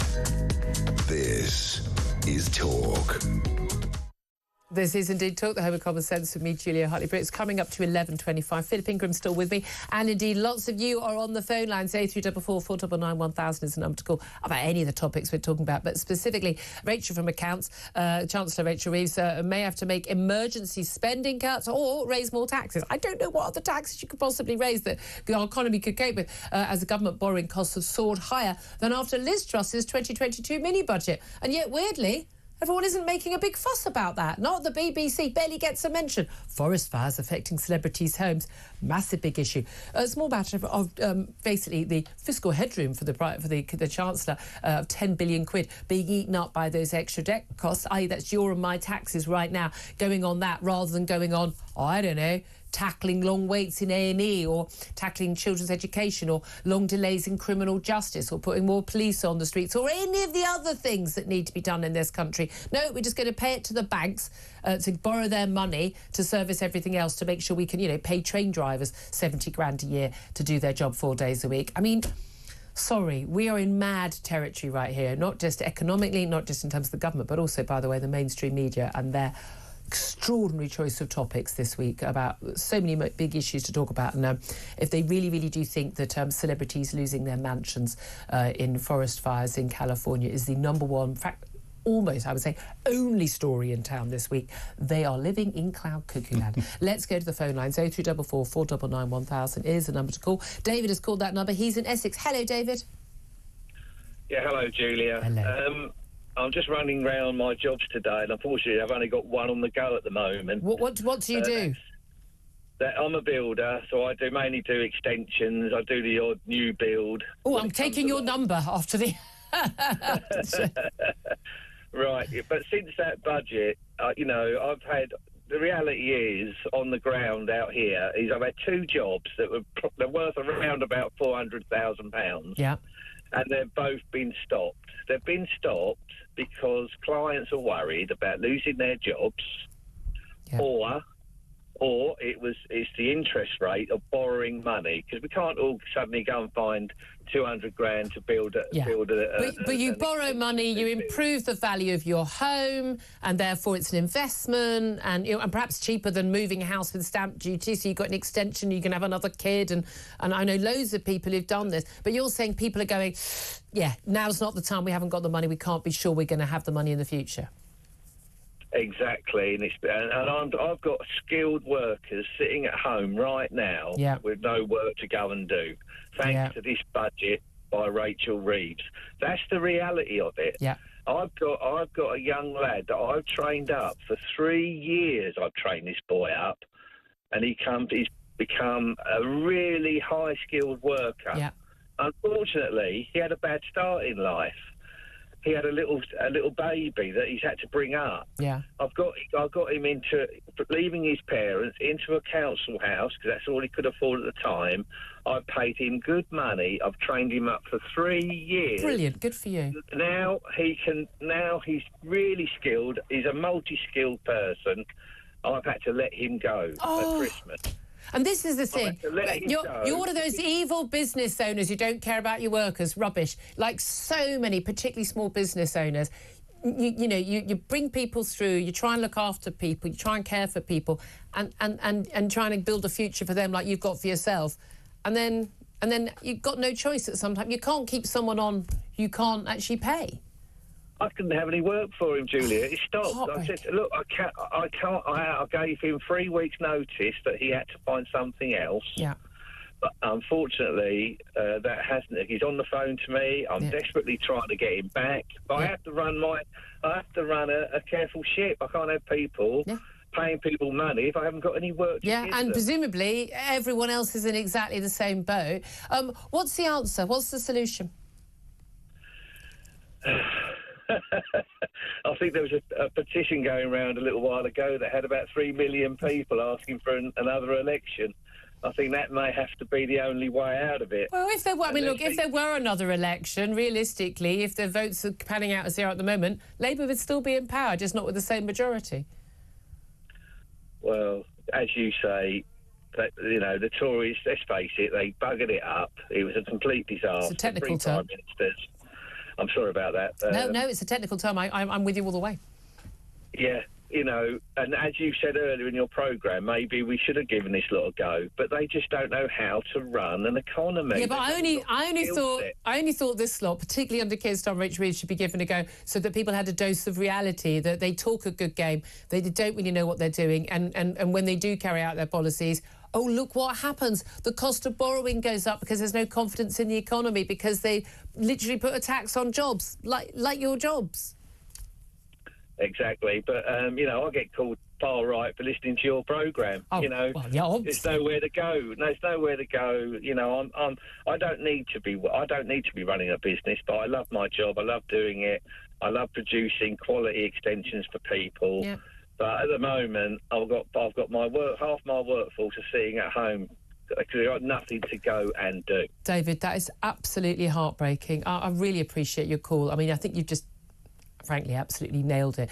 And particularly also, thank you for that call, Philip. I know my husband has gone through this with his business as well. There's people, you bring someone on, who's often had a hard start in life, and in a dead-end job, and just train them up. And, because sort of guest of honour at our wedding event. My husband left school at 16, worked in a paper factory, and then he had a guy who basically said, "Oh, you're a bright lad. You should go. You should go to uni. Go and do So he did evening classes and went back to uni. Did computer science. Then now he runs an IT business. He's been really successful.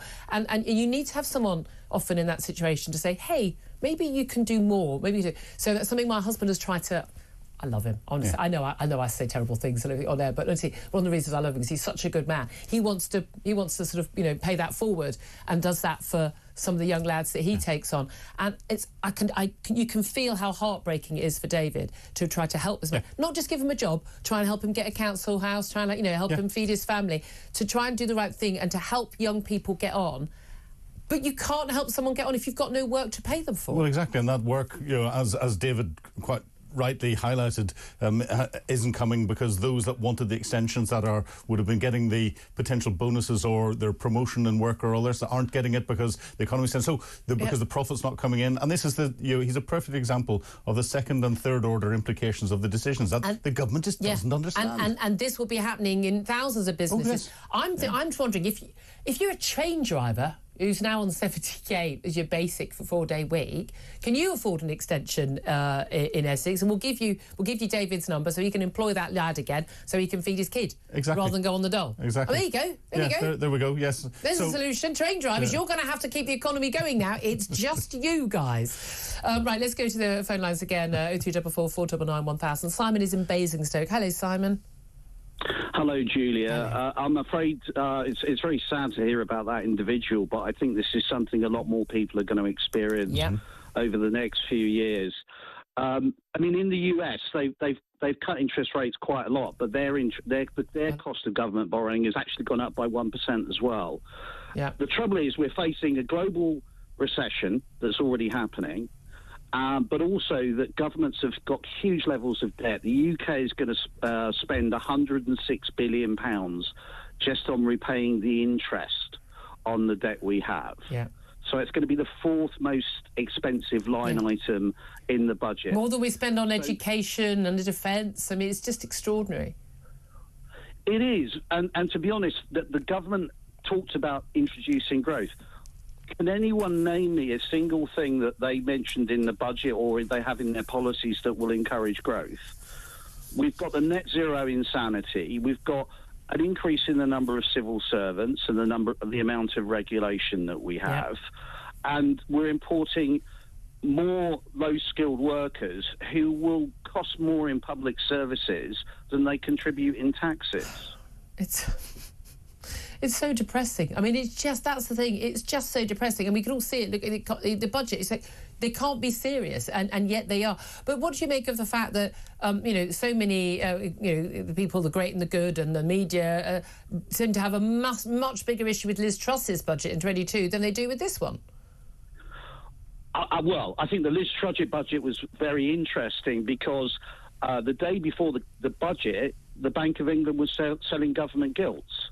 I think a lot of the responsibility for this goes to the Bank of England, because there was an issue with derivatives to boost the amount of money generated from government gilts because gilts were so low. Because people forget interest rates were so low.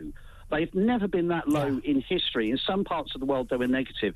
So you've got financial institutions which are sitting on enormous losses, 40 or 50% losses. And that has to be dealt with. But there is something we can do in the UK. Labour could tomorrow say, if you have leave to remain, you no longer have access to UK benefits. Yeah. Because you're a foreign worker working in the UK, you don't get any benefits in Dubai or Saudi. Yeah. So why not do that? That would probably save 40 billion, and then abandon net zero. That would probably save at least 50 billion a year. I mean trillions. Net zero is going to cost us trillions. Forget billions. And if we have to be really careful, because if the UK is seen as the dirtiest shirt, not only will gilt prices go up, but we'll also see the pound go down. And then what will happen? That will mean that inflation will go through the roof. Yep, but it's already creeping back up again, isn't it? And we're seeing food prices expected to go up, we're told. Again, another happy call. Simon in Basingstoke, really appreciate that. I mean, again, probably could give Rachel from accounts a few lessons on how the economy works there. Definitely. 11:36 is the time. Up next, going to talk to Shadow Defence Minister Mark Francois about the Chagos Islands and why on earth we're giving them Mauritius, 9 billion quid to take the Chagos Islands, not even back, because they never owned them in the first place. And more on the NHS winter crisis and the data that's come out to show that A&E was its busiest ever last year. This is Talk. We are the home of common sense.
across the UK.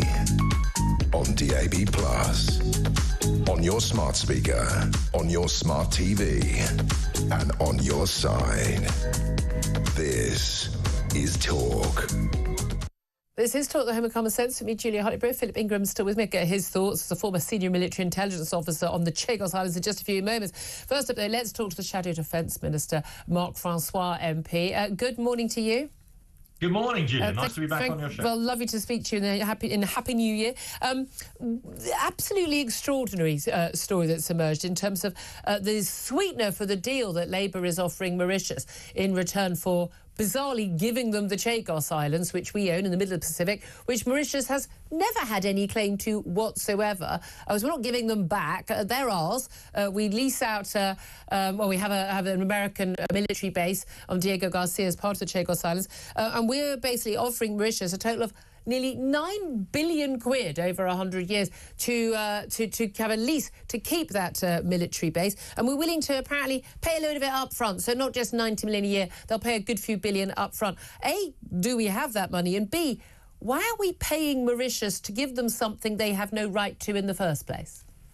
If I may say so, Julia, and a happy New Year to you, that's an extremely good summary. You could make an analogy. It's a bit like us paying the Argentinians billions and billions of pounds to allow us to keep the Falkland Islands and to allow us to use the runway at RAF Mount Pleasant. It's analogous to that. Yes. If anybody suggested that, they'd be hauled, they'd be dragged out of the House. Can I just say, Mark, please don't give the government ideas over Diego Garcia. Don't give the government ideas. That's the sort of thing they're likely to do. Yeah, but I mean, it's very serious, because as soon as this was announced, the president of Argentina immediately tried to revive their claim to the Falkland Islands, and we've now got the Spanish leaning on Gibraltar over the border there as well. Yep. So in international affairs, once you start to look weak on things like this, other people will come for you. Yeah. So, and coming back to Diego directly, it is strategic madness to allow Mauritius to have sovereignty over this, particularly because the Chinese have invested billions of dollars into Mauritius in recent years. And the risk is you would no longer have freedom of action at that base. Also, Mauritius is part of a Pan-African Nuclear Non-Proliferation Treaty, so that would mean you couldn't base nuclear weapons at the base, and that would affect our deterrent posture.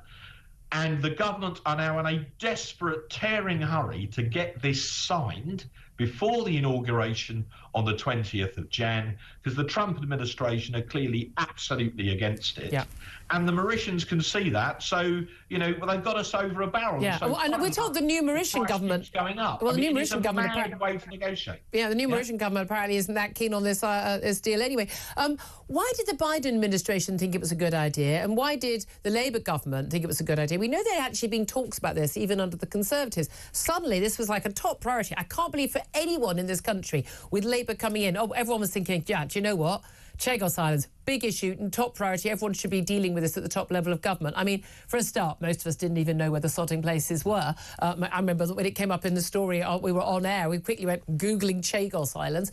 I mean, why on earth did anyone think we should give the Chagos Islands to Mauritius anyway? Whose interests are being served here? Well, let's deal with what happened under us, then we'll come on to what's happened under Labour. Let's not go into too much background, though. Oh, well, OK, very quickly, officials in the Foreign Office have wanted to do this for years. Grant Shapps was the Defence Secretary. I was on the Defence Committee at the time. I had a conversation with him. I said, surely you're not going to allow this. He said, no, I will veto this in Cabinet. There is no way we're giving it up. He stopped it. And then when Cameron became Foreign Secretary, he killed it off completely. So in 1 minute, that is what happened. Right? Labour is a government of human rights lawyers. You've got a Prime Minister who's a human rights lawyer. You've got a number of members who are senior government ministers, and they are worried about this advisory, non-legally binding opinion from the International Court of Justice. They're worried about the whole decolonisation issue. They want to look good to their international lawyer mates, And that's why they're prepared to do it. Yeah. And it's complete strategic madness. Yeah, I mean, it is crazy. I mean, again, decolonisation, I don't believe it was even populated at all, was it, these islands, before we even arrived? It does seem utter madness, and it seems to me that, you know, we're doing something that clearly benefits the Chinese and a country that is in cahoots with China, who are a seriously hostile nation state and a strategic risk to this country. Why anyone in our government thinks that's a good idea? I've got serious questions about what their thought process is. I mean, but particularly worried right now that Ollie Robbins, lots of people may remember Sir Ollie Robbins. He was in the news an awful lot because he was, of course, Theresa May's chief negotiator, civil servant negotiator, during her disastrous time as Prime Minister, and her basically handing the EU on a plate pretty much anything they wanted when it came to the Brexit deal. Did, in fact, tie Boris Johnson's hands an awful lot when he came to negotiate with David, now Lord Frost. Ollie Robbins is back in a very senior role as the chief Mandarin, the permanent secretary at the Foreign Office. How worried should we be about that, given that he's quite happy to give away Britain's best interests and the democratic wishes of the British people over Brexit when he was an advisor to Theresa May? He's now going to have a senior role advising David Lammy, of all people, as Foreign Secretary, coming giving a speech about people smuggling, which he's not going to do anything about. To have such a senior role in our government when it comes to not just our relations with the EU, but also our relations with any other country. Well, Julia, you're quite right. I remember being interviewed by you at the time all about this. Yeah. Ollie Robbins was basically Theresa May's chief negotiator, and he was largely responsible for the so-called withdrawal agreement, which actually kept us in the EU when you read the fine print. Yeah. And that's why I and some of my colleagues in the Conservative Party fought desperately to stop it. And thank God you did. Yeah, well, bless you for that, the so-called Spartans, as we got nicknamed. So thank you for that. Anyway, but the point is, he's very well known around the EU. He's very well connected. I bet he is. He's a Europhile. And here's the really important point.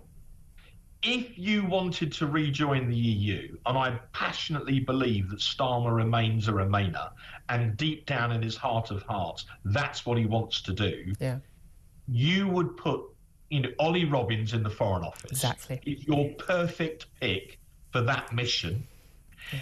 And all this talk about a reset with the EU is just code, it's cover for beginning to want us to take us back into the European Union. This is not paranoia.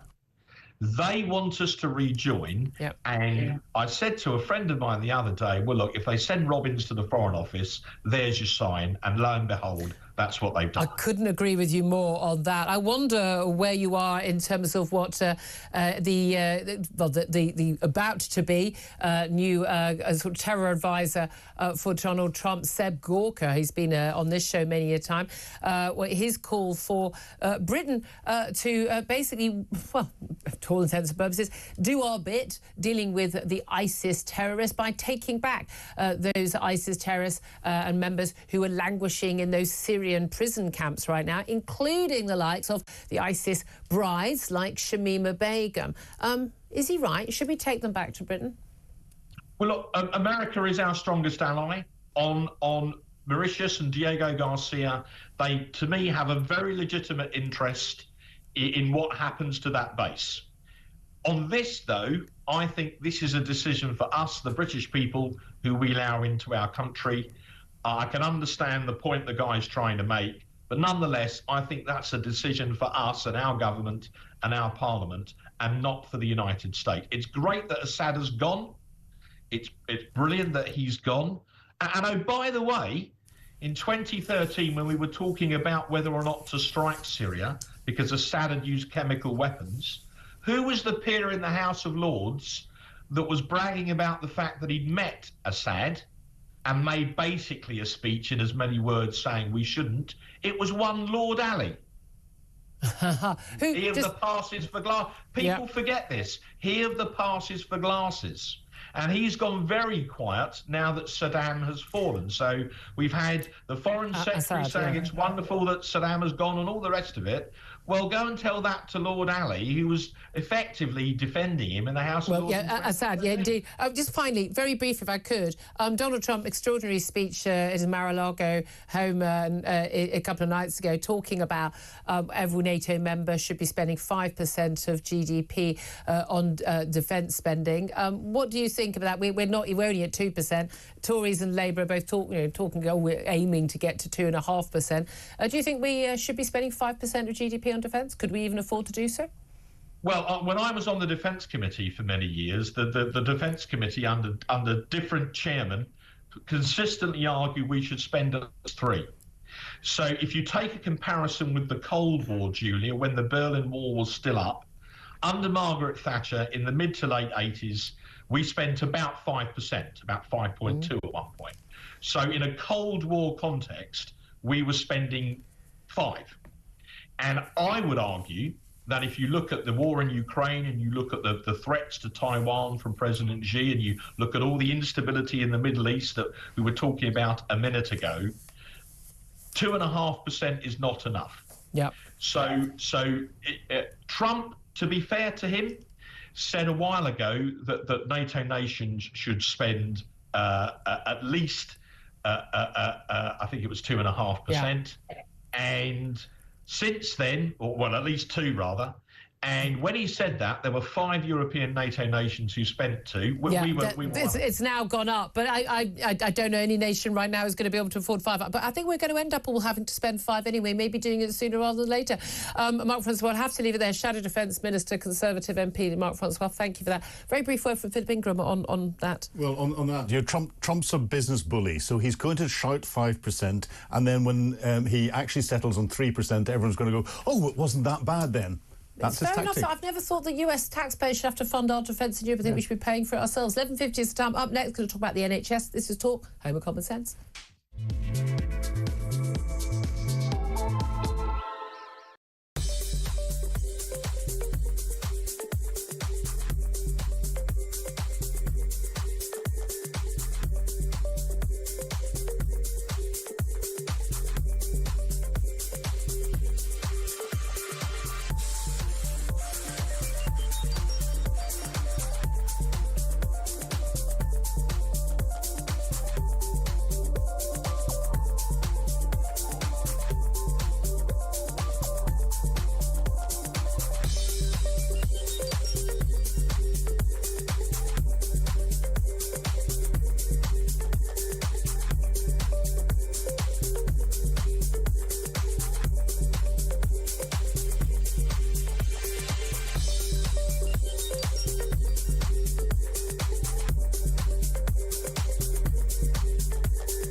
I'm slightly puzzled as to why we have to go through it all again in the House of Commons with political parties, both the major political parties, it seems to be posturing without any particular signs of sincerity. I'm not at all sure that another inquiry is going to make life that much harder for the perpetrators.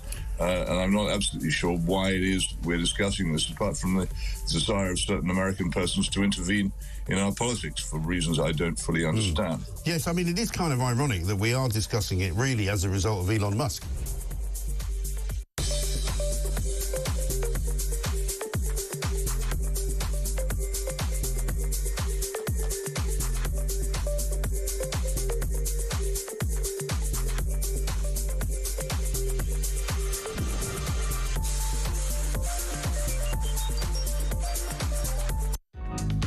across the UK. On DAB+, on your smart speaker, on your smart TV, and on your side. This is Talk. This is Talk, the home of common sense. 11:53 is the time. Let's talk about the NHS right now with Dr. John Pundit. He's co-chair of the campaign group Keep Our NHS Public. Very good morning to you, John. Good morning, Julia. Thanks for joining us. Well, we've got some of the latest stats out on the NHS today, and it's, what a surprise, busiest year on record for emergency services over last year as winter flu pressures rage on. Got an average of over 5,400 patients a day in hospital with flu in the last week, 256 of those in critical care. It's 3.5 times higher than the same week last year, because we know we have different rates of flu and other bugs every winter. They come through, in different weeks every year as well. But we've got more than 20 trusts, I think, declaring critical incidents, exceptional demand, 50-hour waits in A&E in some hospitals. But are you surprised that the last year was the busiest year on record for A&E and ambulance services?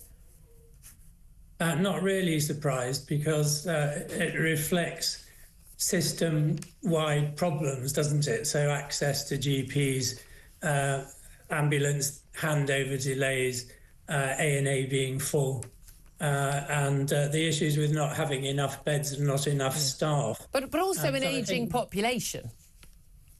Yes, to some extent that's true. Of course, if you age and you remain well, healthy, ageing is not necessarily an extra burden on the NHS. I don't think we should overemphasise that.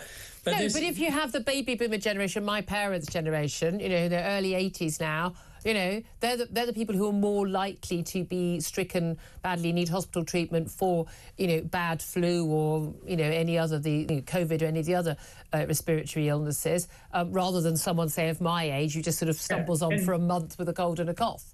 Indeed, and hopefully they've been targeted for flu vaccination, being in a high-risk group. But what I'm saying is that the problems in the NHS are system-wide. Yeah. I would argue that they're predominantly related to low staffing, low bed numbers, and underinvestment, which was a theme that was identified strongly by Lord Darcy in his report. But this is the thing a lot of people find incredible to comprehend, is that how have we got low staffing and low bed levels when we have record levels of money going into the NHS right now?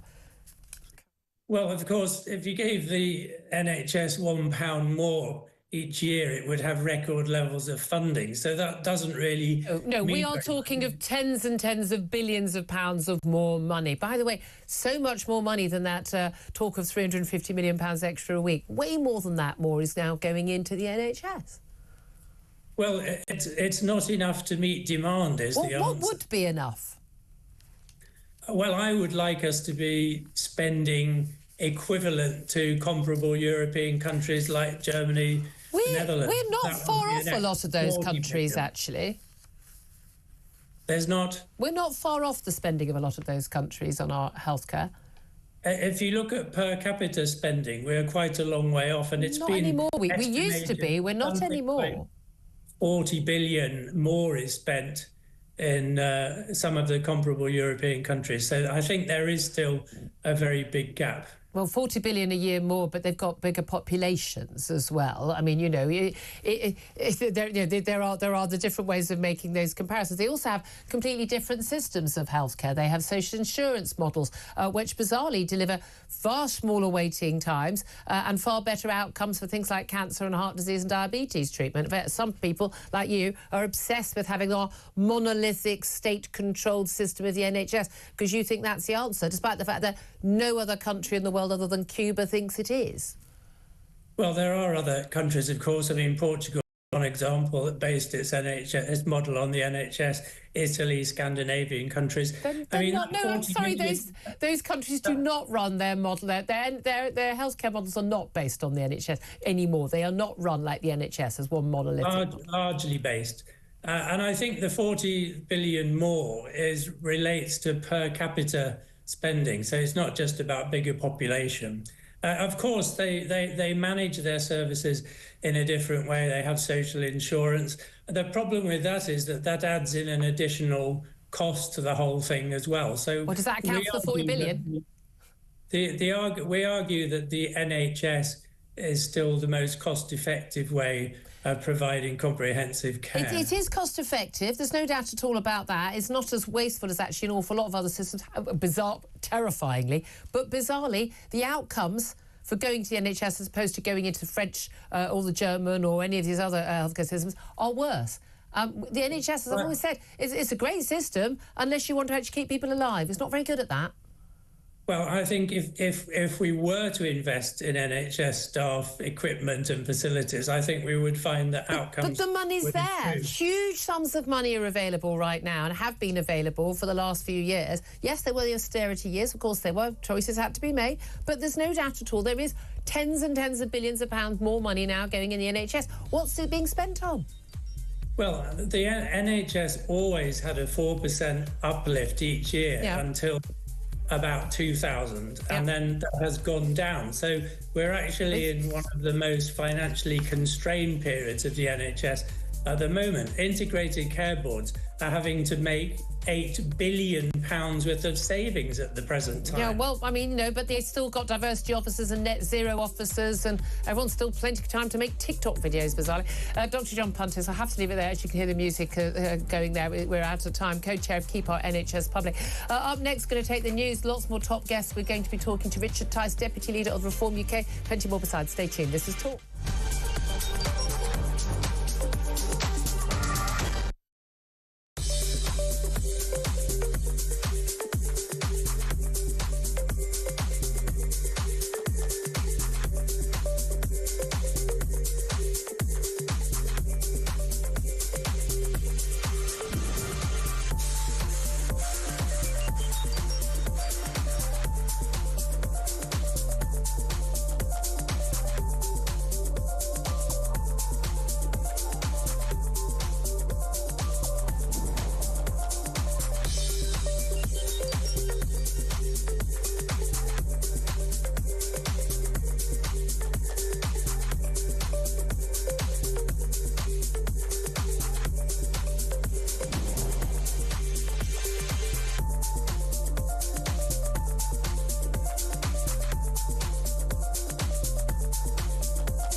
Across the UK, on DAB+, on your smart speaker, on your smart TV, and on your side.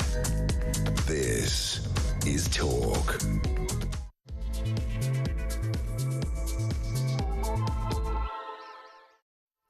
Very good afternoon to you. Welcome back to the show. This is Talk, the home of common sense. I very much appreciate you joining me. I'm Julia Hartley-Brewer. Whether you're listening on DAB+ radio or on your smart speaker, watching on YouTube or on your connected device, it is absolutely fabulous to have your company today. Also, great to still have the company of Philip Ingram, former senior military intelligence officer. Thank you once again for joining us, Philip. Talking, as always, a lot of sense. I'm going to get your tuppence worth. I know you always look confused. No, you do. That's why we get you in. That's why our audience love you. I'll change. Okay, yeah, don't do that. Yes, it's unfashionable these days. days. But I'll get your thoughts on all of the big topics we're talking about in this hour, including Labour MPs last night voting down the Tory demand for a new national inquiry into grooming gangs.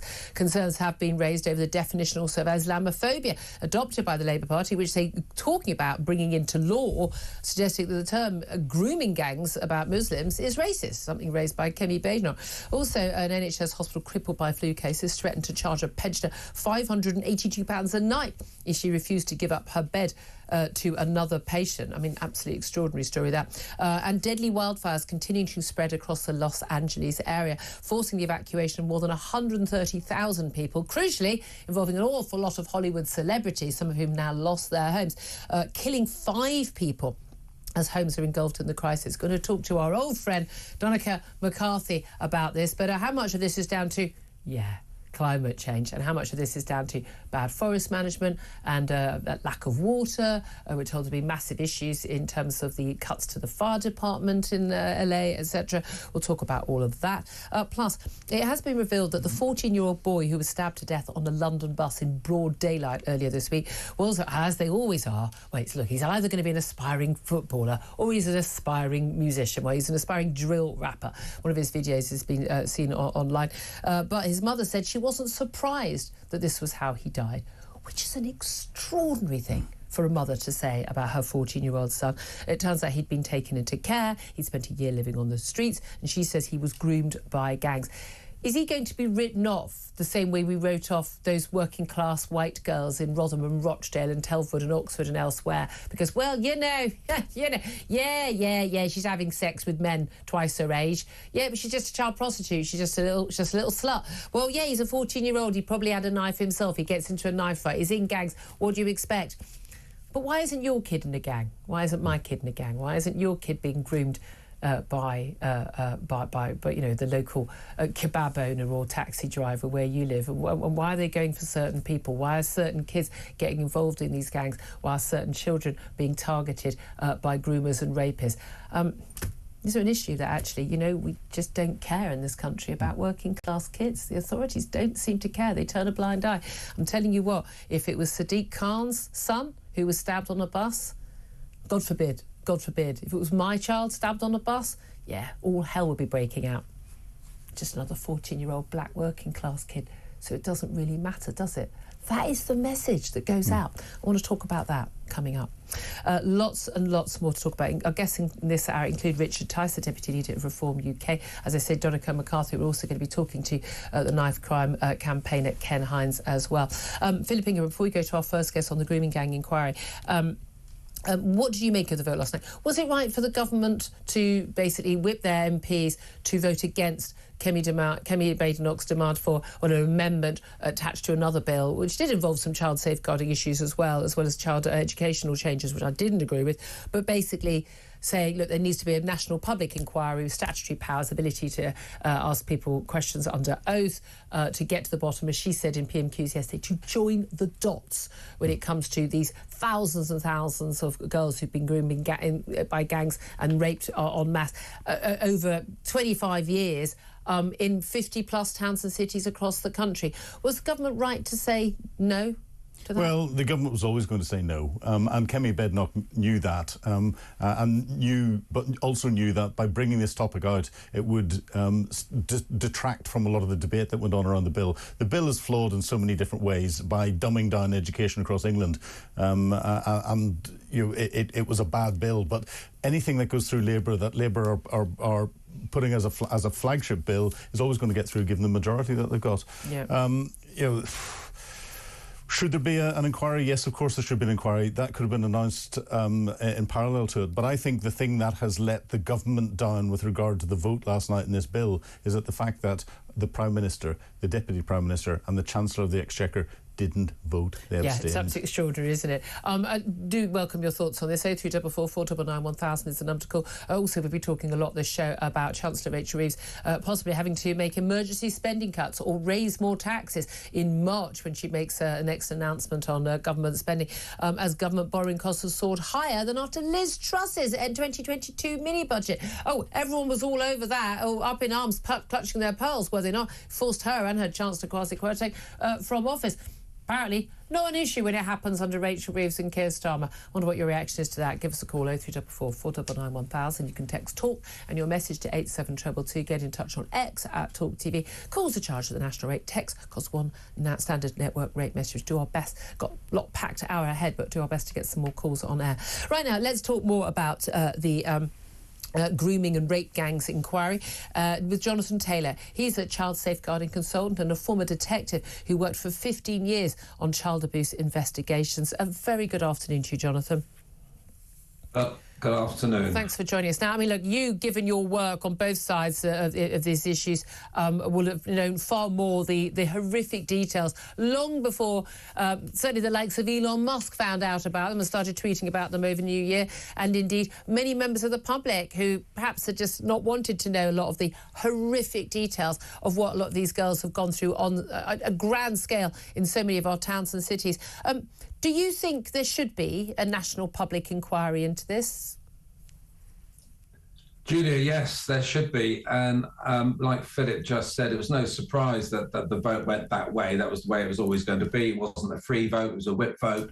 We knew what the outcome was going to be. And that's the way it went through. But what's really sort of annoyed me or upset me is when they talk about the recommendations that came out from the 2022. But those recommendations didn't go into actually the nitty-gritty of the methodology, typology of these actual offenders. And it seems even then you couldn't talk about British Pakistani men who were over 80% going to be the identity of these child rapists, these child sex offenders. Yeah. And there's a lot to this, but at the end of the day, the survivors have been let down because the survivors have needed this confidence to report. Having dealt with survivors, very young survivors, over my period of working as a detective, it took so much courage to come through, come forward. And it meant that they wanted to be not just believed, they wanted to be heard by people in positions who could actually make a change, could support them. And that's why the national inquiry, if we did that and got people in, because we've got to look at the fact that you've got councillors, MPs, Department of Public Prosecution, CPS, police officers, social services, high position, basically turned around and said, don't investigate, leave it alone. And that's wrong. Yeah, I mean that's the extraordinary thing. People still want it to be swept under the carpet. Extraordinarily, one of the more prominent victims who has been so brave in speaking out is Sammy Woodhouse. She tweeted last night, I've received a phone call from South Yorkshire Police tonight about my reporting on X, on Twitter. They've asked me to delete posts and not to report on Rotherham professionals moving forward, even though they've got no reporting restrictions on the case. She said the information she's reported came directly from South Yorkshire Police over 6 months ago and has been in the public domain already. I mean, it's just extraordinary that people being told be quiet. We've even had, tutting and booing at, the Shadow Home Secretary, Chris Philp, at Rupert Lowe, the Reform MP in Parliament. Yeah, you can have political differences and disagree with people, but tutting and booing people, talking openly about stuff, is exactly what meant the reason why this was allowed to carry on for so long, because when MPs like Anne Cryer, Sarah Champion, others did speak up, when Andrew Norfolk, the Times journalist who broke this in the media in 2011, 2012, when he wrote his articles, everyone just shouted racist and Islamophobe at these people, and that's what put other people off from saying anything other than the likes of, Tommy Robinson, and it just went down that road. At the same time, these girls, in their thousands, were sacrificed on that altar of political correctness. I've had the pleasure of meeting Sammy and speaking with her at conferences, and the bravery that she shows. Oh, so, yeah, it's incredible. And I was pointing out just yesterday the fact that what we've also got to understand, we use this word grooming, and grooming did occur. Now, grooming can be online, it can be offline. But the offline grooming, what we're talking about here, is organised crime groups. It's organised crime gangs. It's not an individual that's actually grooming a young girl. These are young British Pakistani men who go out to target young, vulnerable white girls in those areas, 45 to 50 cities and towns, deliberately to put them into prostitution so they get raped. That's what we're talking about here. And of course, it's one of these things where, people talk about grooming, they still think about this, perhaps this man that's on the internet. This is completely different. Yeah. This is the fact, there's organised crime groups. And of course, by coincidence, you had Keir Starmer saying he's great at getting rid of these gangs. Yeah. Well, you've got them on your own doorstep.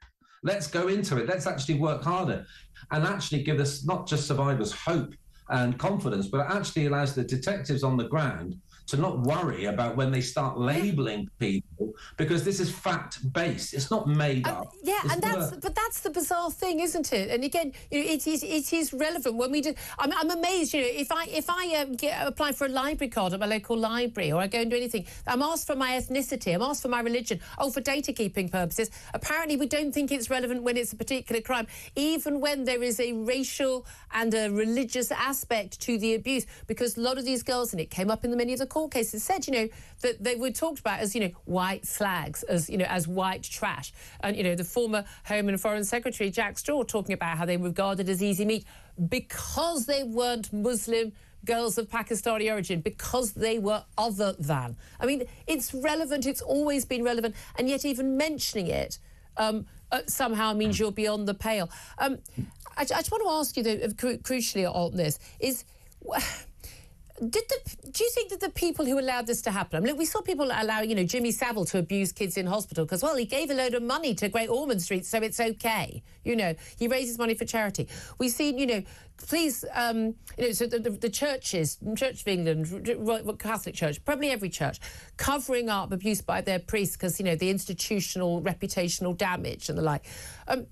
What do you think was the motivation of people who could see it happening? They knew that these 11, 12, 13, 14-year-old girls were being raped. They were being drugged and given alcohol, or were being raped en masse. They were being picked up from school, from their care homes. They knew they were vulnerable kids. They knew all the modus operandi. They knew all this. They don't live in rarefied towers. They know that this is what's going on the streets. When they didn't speak up, when they didn't act to stop it, were they afraid? Did they just not care?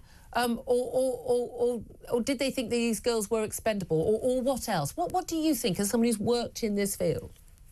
Yeah, you've touched on a lot of things there, and I think if you go back, we're talking 30, 40 years. I know 25 years has been mentioned, but it goes back longer than that. I'd say this is organised crime. So I think the first time it happened was that people said, just didn't believe it, because you've got one person perhaps disclosing. But then it balls up and think, hang on a minute, we've actually got more survivors, we've got more people actually disclosing this could happen, but it becomes a political time bomb here. And when people must understand that if you've got an investigation, it has to be authorised. It can't just be a detective on his own or detective sergeant. It has to come from higher up. Now, of course, they don't do any of the investigations, but they might now see things, and they've got people then in position of power, whether that's political power or actually celebrity power. Yeah. So you've then got that situation whereby senior officers, you've also got senior councillors, you've got MPs, you've got everyone who then think, hang on a minute, I can't go down this, it's a hot potato, I will start to get labelled. So you've got this progression of just not believing, and then it's a question of themselves thinking, well, I might lose face, I might be called racist, I might not get the next rank, I might not get the next position. That then comes into it. Because the funny thing about this sort of crime, and if you think about the evidence that's required, it comes direct from survivors of awful, awful sexual abuse. And what's interesting, Julie, I was actually talking to an ex-colleague just about last week about this. When we operated in an undercover capacity, now if you look at this situation, if you've got an 80 to 90% predominantly British Muslim Pakistani offender, you've got to get an officer that's going to actually fit in with that. So you've actually then got to say, have you got a British, Asian police officer who's trained? So we're actually going to be fact-based, we're going to do it. That's what has to happen. But these people that have in many ways covered it up, ignored it or swept it under the carpet, they should be held to account. And that's the crucial thing. I mean, again, if we do have an inquiry, and it does take years, Keir Starmer was defending it, PMQs yesterday, look, it just take years and years if we do this. A, I don't see why these things do need to take so long, but B, while you're having an inquiry shouldn't mean we've got to stop a situation where, there's an inquiry going on, so we have to stop the police investigations. We need to be going in hard. We need every whistleblower, every victim to come forward. We need somewhere trusted they can come to, and they can say, name the names, name the people who did not act, who knew, and let's start going after those people. Jonathan Taylor, real pleasure to speak to you. Thank you for joining us. Great to hear your expertise. A former detective, spent 15 years in child abuse investigations, now working in child safeguarding. Well, we're going to talk about this and plenty more things, including the economy. Oh, yeah, and lovely Sir Ollie Robbins, who tried to scupper us over Brexit. He was Theresa May's advisor on her horrifically terrible withdrawal agreement for Brexit, which wasn't really Brexit at all. He's now basically running the show in the Foreign Office. We'll talk about all of that to Reform UK's Deputy Leader Richard Tice in the studio next. Stay tuned. This is Talk.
Two days ago, a 14-year-old boy stabbed on the bus in broad daylight. Something has to change. Real action is required, and that's why we're asking the Mayor to declare a public order emergency and to really ramp up a range of initiatives that would help get back on top of this. So we want to see a dramatic increase in stop and search, particularly in hotspot areas. We want to boost police presence, and we want weapon sweeps across key areas in the capital. It's only by taking real action and real steps that we can get on top of this crisis before it gets any worse. Otherwise, we'll be on course for yet another record year of knife crime in our capital city, and it's not been enough.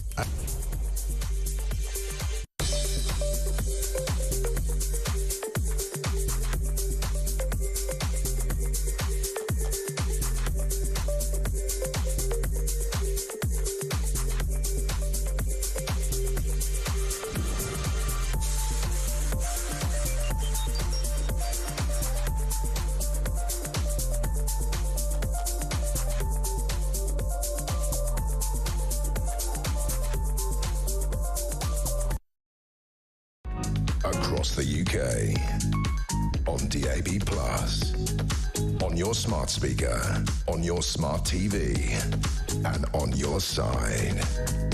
This is Talk. This is Talk, the home of common sense. Thank you very much indeed for joining me. I'm Julia Hartley-Brewer. Philip Ingham is still with me, but we've shuffled you to the side because Richard Tice, I love that, he's not happy about that. Richard Tice, Deputy Leader of Reform UK and MP, of course, has joined us in the studio. A very good morning and a Happy New Year. Good afternoon. Happy New Year. Sorry. Yeah. Lots to talk about. Let's talk first of all about the vote last night. The Tories, Kemi Badenoch, had pushed for the vote for there to be basically a national statutory public inquiry into the grooming and rape gangs involving white working class girls being raped en masse and no one doing anything about it pretty much for 20 odd years. The government whipped against that. It's got voted down. There does seem to be some softening on this issue. Why do you think a public inquiry is needed? Because the fact is that there hasn't been a dedicated examination across dozens of towns of what's really gone on. As Kemi Badenoch said, joining the dots. And that's the point. And the reality is, yes, victims and survivors want action, But actually, we could also have a dedicated short inquiry, let's say a year, and that's what we're calling for. That's what I called for in the chamber yesterday. Yeah, they don't need to take 7 years and cost 200 million quid, You just need to take 3 or 5 years. Do it, just employ the right number of people to get it done, if necessary, 24/7, because victims and survivors want to know answers. Who knew what when? Who covered up what when in dozens of towns up and down England? We do need names. We want to. Who knew? Who didn't? Tell us the name of your social worker that you told. Tell us the name of your teacher. And it's not good enough. What was said in the chamber against me was that, well, the Jay inquiry by Professor Jay included a sort of subset, but that I've looked in detail at it. They only interviewed 6 witnesses. 6, for heaven's sake. They didn't even interview people like Maggie Oliver, the Rochdale whistleblower. So this was frankly just not enough.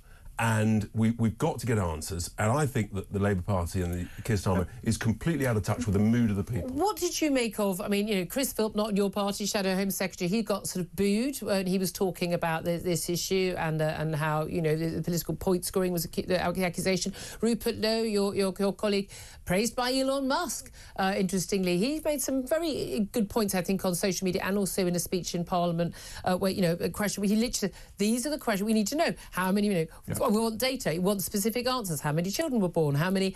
He wants all the details. But tutted at, booed. The atmosphere in the chamber was actually really toxic. But I think those Labour MPs, they might have thought they were clever on the day. I think they will look at their inboxes over the next few days. They'll go back to their constituencies. And I think they will be horrified by the onslaught they get. And I think there is a softening of the Labour Party's position. I think within a week we will see something happen. They might call it something else. Yes. But to sort of, but I think, in fact, the Prime Minister was much more measured at PMQs than he was in his speech a couple of days ago when he accused anybody of wanting an inquiry as being associated with the far right. Well, we're all far right now if you ask to find out the details about these grooming gangs. The whole term has been sort of utterly sort of debased. It's ridiculous. But it's really serious and we need to know. This issue, I mean, this is something that, Tommy Robinson has made a lot of noise about and good for him. Again, people will say, like, you're hating Tommy Robinson. No, I'm just saying there are things that he's done and said over the years which have been valid and worthwhile and people should have paid attention to, and things that he has done that are very wrong. There's a reason why he's behind bars right now, not a political prisoner. However, his cause, effectively, allied with this issue, is why Elon Musk was basically rather critical of your party leader and your good friend, Nigel Farage, saying he's not up to the job of leading your party anymore. He seemed to think that Rupert Lowe was the man for the job.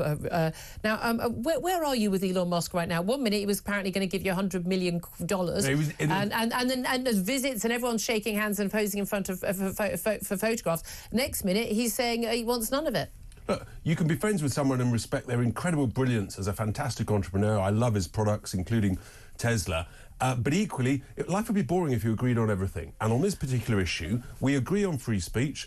But Nigel Farage made that point. Absolutely. We agreed. But here's the point: we've got convictions. The response to Nigel Farage saying, "Look, we can agree to differ on certain issues," was Elon Musk basically saying he's not up to the job of leading your party. Yeah, and look, that's the point about free speech. He's entitled to his view, but he's also entitled to keep his money. Of course, and do you know what? But that's the point. Actually, we've shown strength, real strength, by showing that we're people of conviction and principles. We're not for sale to anybody. We know what's right, we know what's wrong, and in the nicest possible way, we are a fast-growing party.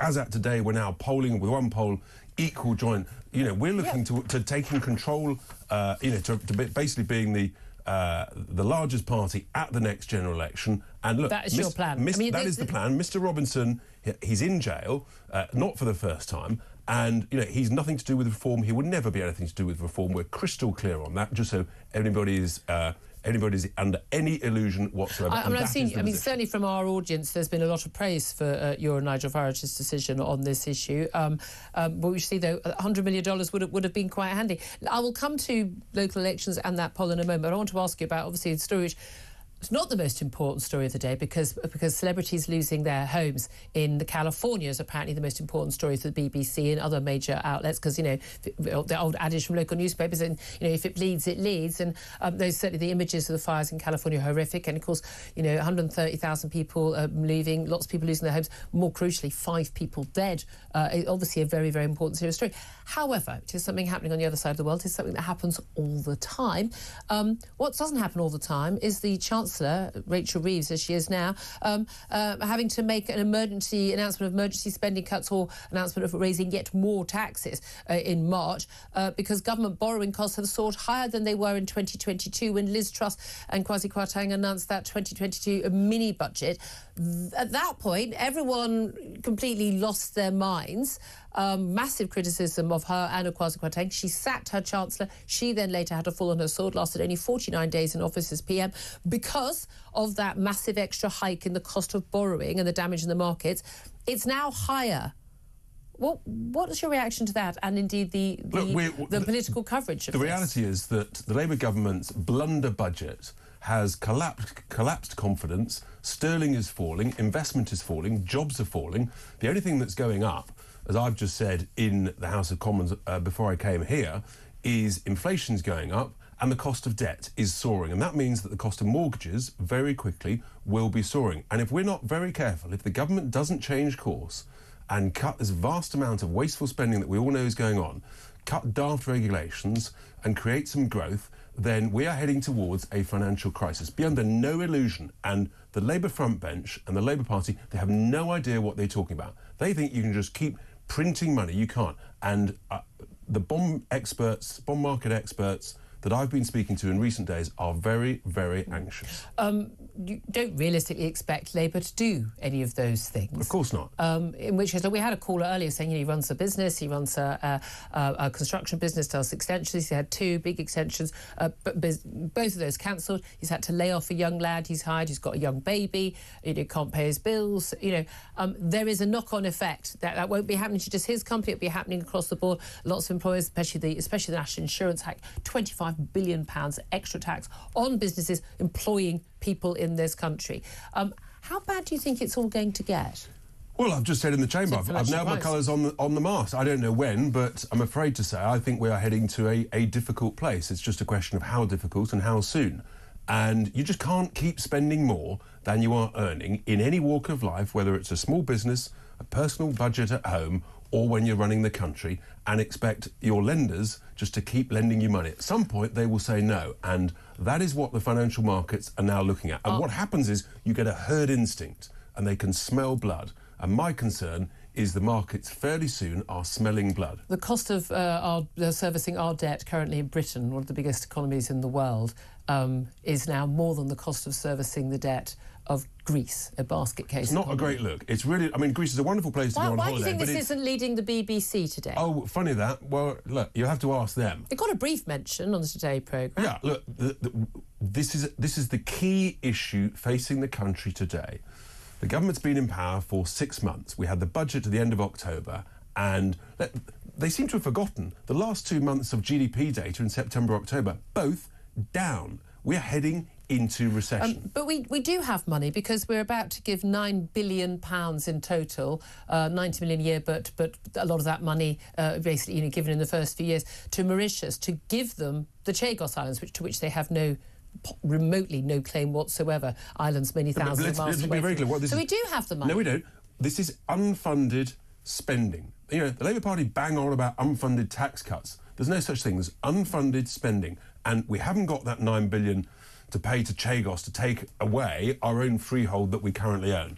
We haven't got £22 billion to spend on climate change. We haven't got all of these billions to spend on this, you know, this sort of great British energy. You know, we are in a really bad place, and we've got to reverse course. What did you make of that warning last night given out that between the hours of 4 and 7 p.m. last night we could possibly face blackouts and they were going to have to work? I think it was £2 million per hour was being spent by British taxpayers on keeping gas power stations working because it was very, very cold and we needed our heating and people wanted to make their dinner, put the kettle on, put the telly on.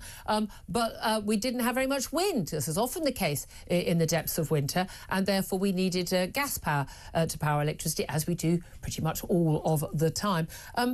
What do you make of a first world country, the 21st century, not being able to January keep the comes lights round on? every year, and guess what? It's Well, always. Can you tell the NHS that? They're not sure about It's that. always cold in January, by and large, and we always need more energy to heat people up, keep people warm in January. So this is no surprise, but if you rely on renewables and you get what's called a Dunkelflaut, which is about the only German word I know, which means there's no wind, there's no sun, there's low cloud, we're in the doo-doo if we haven't got lots of gas and lots of nuclear-created electricity to keep people warm. And that's the situation. And so what's happening is net zero is driving our bills up, it's driving up the cost of living, it's driving down our economy, it's killing jobs, and it's another reason why we are heading towards a real crisis. And the dots are being joined by people in the city, and it's only reform that calls this out. Okay. I'm not to make light of this, but I did not in my January bingo card have Dunkelflaut and Doo-Doo in the same interview.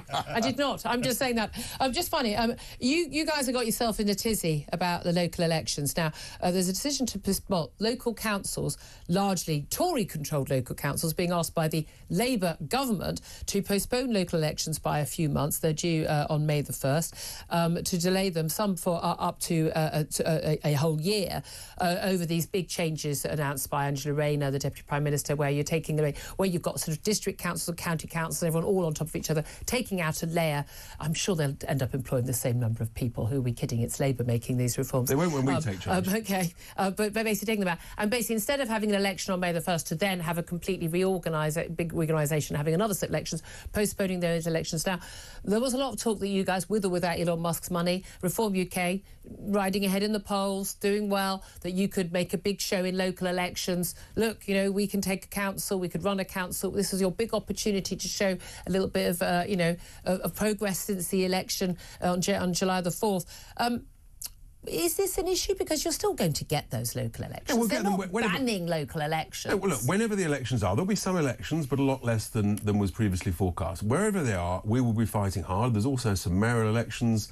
We think we can do extremely well in them. We're going to be very focused. The truth is, local councils need root and branch review and reform. There is just waste everywhere. And we're going to be saying to people, this is what we've got to do. We've got to relook at everything and rewire the way we run councils, we run devolved nations like Wales and Scotland, and actually look at a complete review and reform of the way we run the country. So that's our stepping stone. We want voters to give us the opportunity to run a council and show that we can make that work. And then we're looking forward to, obviously, the devolved nation elections in the Senedd in Wales and Holyrood in Scotland in May 2026. But there's a lot of claim from people your side saying, this is an attack on democracy. Is it an attack on democracy? Or, should we not make those claims when it isn't? We had elections delayed before. Let's see what happens. It's not a great look delaying elections. But if there's a reason to delay the some are elections. delayed and the reasons are clear and well explained. They have been. Well, ish. It's not yet confirmed. Let's see. But whatever elections there are, we will fight them and, hopefully win some and show people what we can do. That's the plan. OK. Richard Tice, very much appreciate you joining. You're Deputy Leader of Reform UK. On whichever you want to come back on, Philip Ingram, a brief word from you. Well, I was going to say that the government is missing a real opportunity here. We should have the UK where we've got devolved governments for each of the elements of the UK. So we should create an English Parliament. And then do a root and branch review of what Westminster does to look after the whole of the United Kingdom, and then an English Parliament can decide how England is properly governed with mayors and local councils and all the rest of it. It's just another layer. It's just another layer of people. Yeah, but then, Philip, what do we do in Westminster? I mean, there wouldn't be much for us to do. Yeah, well, here's the question. What do you do at Westminster? Anyway, Richard Tice, great to have you in the studio. Thanks for Philip Ingram. Up next, going to talk about those California wildfires with your friend and mine, Donica McCarthy, and also talking about that 14-year-old a stabbing victim. His mother said she wasn't even surprised when her 14-year-old was stabbed to death on a bus in South London. What a thing for a mother to say, but maybe she was right. We'll talk about that with knife crime campaigner Ken Hines. This is Talk, the home of common sense.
across the UK. On DAB+, on your smart speaker, on your smart TV, and on your side. This is Talk. Very good afternoon to you. This is Talk, the Home of Common Sense. 12:38 is the time. Philip Ingram is still with me. We're joined right now by Donica McCarthy, Director of Climate Media Coalition. A very good afternoon. A Happy New Year to you, Donica. Happy New Year to you, Julia. Thanks for joining us. Now, these California wildfires have been leading the news pretty much everywhere else. Talked about them briefly on the show yesterday. I'm not entirely sure that what's happening. 130,000 people evacuated. Very sadly, 5 people dying. It's very, very tragic. And of course, lots of celebrities, very rich people losing their multi-million-pound mansions. Obviously, it makes it more a newsworthy story. But in all the coverage of this, I mean, there's always a little bit of a chat about climate change being to mention. Now, that's often mentioned when we talk about big heat waves in the middle of the summer, but it's January. There aren't normally wildfires in California in January, partly because of the heat, partly because there are not people who are out and about. Most of these fires are man-made, as you know. Is this caused by climate change, Donica? Well, there have, as you know, and we've also agreed many times, Julia, there are natural wildfires taking place right across the planet. There always have been wildfires in California. However, the background research shows a number of things. First of all, average temperatures in California are now up 1.6 degrees over the historic record, which means the land is drier. Secondly, the research in journal Nature says there's a 25% chance, higher chance now, of wildfires in California due to climate crisis. And the third area of research by NISDEC shows that the area covered by wildfires in California has nearly doubled over the 60-year period of historical record, and they attribute that to climate change. So there is... Well, everyone attributes... always happened in California. A lot of people saying it, but the reality is, as we know, when there have been wildfires many other places and in California, some of the issue has been a failure to clear very dry debris. There's sort of environmental plans that, the policies where there hasn't been the mass clearing. We've also seen massive issues with the fire department in California, have we not? Where we've seen massive cuts to the police and the fire department. We've also seen huge amount of extra building. There's been concerns fire hydrants haven't been working, a shortage of water in some of the reservoirs in some of the areas, and a lack of equipment. Apparently, an awful lot of the equipment they had was sent off to help people in Ukraine. Great for people in Ukraine, not so good for people who own houses in California, though. I mean, a lot of these are, as we see with other issues in other countries, and we saw it with Hawaii, those horrific wildfires that burnt down right to the beach in Hawaii, caused mass devastation, that actually it was down to an awful lot of failure of management of the local environment that has been done for centuries and is no longer being done. Los Angeles Fire Department has said that they have not been equipped to deal with 4 huge wildfires simultaneously. They're actually now reckoning that they have to up their game to deal with the increased risk of wildfires caused in part by climate change. So you're right, there are human things. But why would climate change be causing wildfires in January? Donica, why would it's not 45 Donica? It's not 45 degrees in January in California. I was in Sicily, a couple of years ago when we had... Well, in California, they have had 2% of the normal winter rainfall. It is extremely dry. That is why there is an increased fire risk currently. They have had Los Angeles had the driest winter, summer and autumn in their history. So there is... well, it's not in their history. Since records began in probably 1980. Driest summer and autumn in Los Angeles in their history. Now, what you actually mentioned quite rightly, this is affecting lots of very, very rich people. People like Paris Hilton, who has 5 homes, 3 in Los Angeles alone. And actually her private Our private jet lifestyle of the 1% is a significant problem. I don't know if you know, Julia, but there is an interesting social justice issue. The top 1% emit more than the 2/3 poorest part of humanity. How terrible. How dare they live nice lives? No. The issue is that the link between their carbon emissions and the impact on everybody is actually now coming to the fore. And what actually I think is very interesting is, and talking about, Richard Tice recently talked about who funds this. The Brazilian government, which is heading the COP conference this autumn are proposing a tax on the top 100 richest families in the world, which would raise £250 billion. And you know what will happen next year? They will be even richer. So actually, we do have the money to do this, and the poor should not be paying the price. Well, no, what would really help poor people, of course, would be if they could have access to cheap and affordable and reliable fossil fuels, whether they are in California, in Britain, or in a third world country, so that they can actually develop industry and they could live better quality lives in their own homes. We totally agree that the poor should have cheap, affordable, reliable energy. And yeah, that's fossil fuels. We just listened to Richard Tice saying he wants us to be fuelled in winter by nuclear and by gas. Reliable energy. If you look at the recent cost of those fuels, according to the Department of the Environment, if you look at it, onshore wind, £41 per megawatt, offshore wind £44 per megawatt, gas is £114 per megawatt, and nuclear is even more. So you know why gas is more expensive? Donica, you have to stop speaking at some point, my love. Reform want consumers to pay for the most expensive. Donica, my love, gas costs more because we're using gas intermittently for fueling our electricity, and because we're importing it because we don't have enough production in our own country. What did you make? That's completely No. You do this a lot. You say that's not true. That is not true. Unless you want those things are true. They're facts.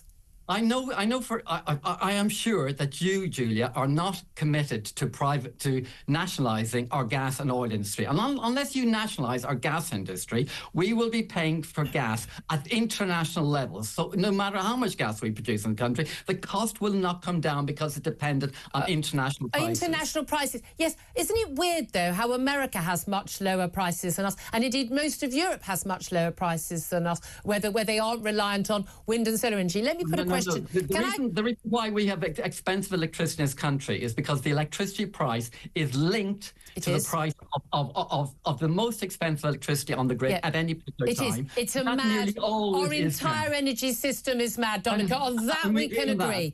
Can I ask you, last night... Daily Mail agrees with me on this one. Donica, yeah, I mean, everyone agrees on this one because it is insane. Last night, you had a warning that between 4 and 7 p.m. on Wednesday evening, forecasts from the National Energy System said are showing tight margins on the electricity system.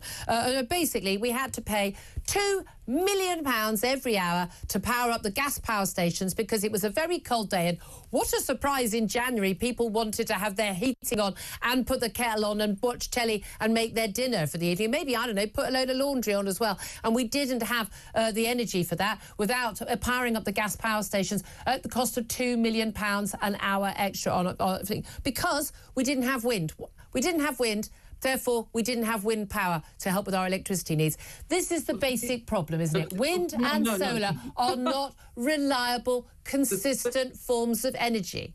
They've been saying that we're going to have blackouts because of wind energy for 20 years. They're just making it up, They said that they wouldn't make up, and they would never produce a realistic amount of energy. Last year, for the first time ever, wind produced more energy than fossil fuels. Fossil fuels now is only 26% of the grid. And what you seem to be arguing is that rather than using gas on the rare times we need it it's not rare, it's routine. It's only 26% of the time last year we used gas on the grid. I hate to tell you, I quite like being able to put the lights on and have the fridge working. You always have been. My lights are on 100% of the time. I don't live in a mud hut in Africa. I expect to have electricity 24/7, 365. We have. We only have because we've got nuclear power and gas power stations. And you're shouting louder and louder. Well, because I have to, because you won't stop talking.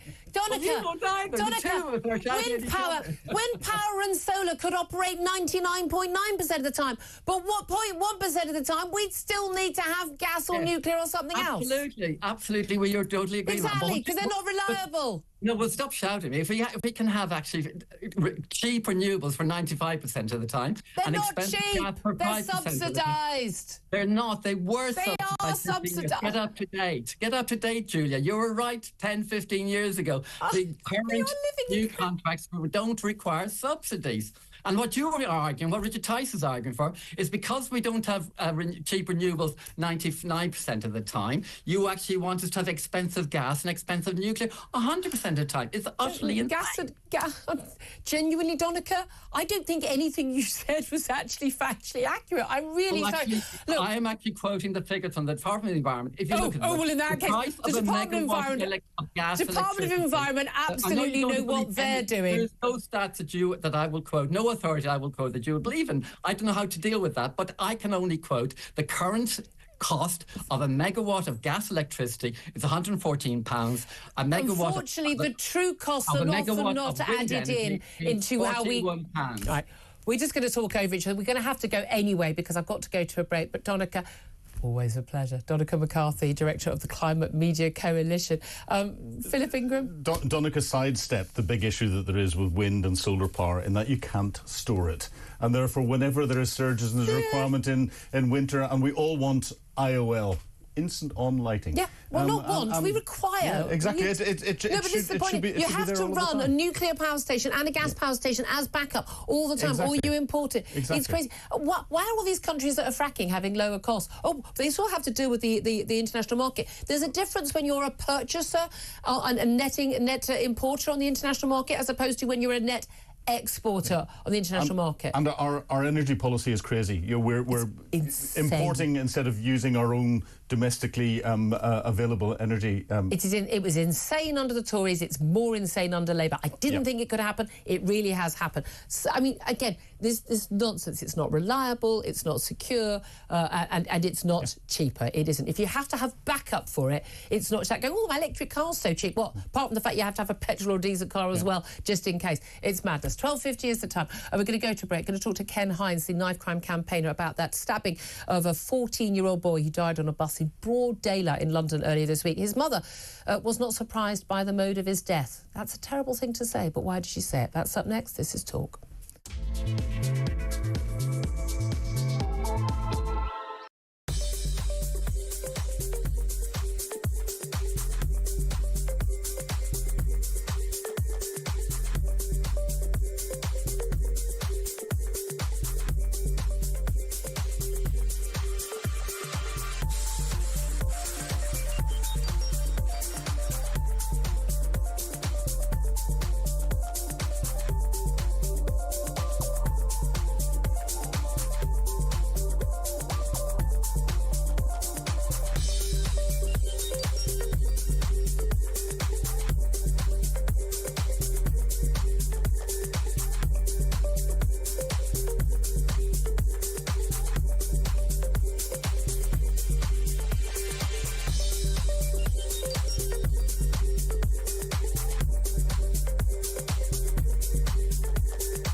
This man who leads our country should be so out of touch with how the people that he is supposed to represent feel.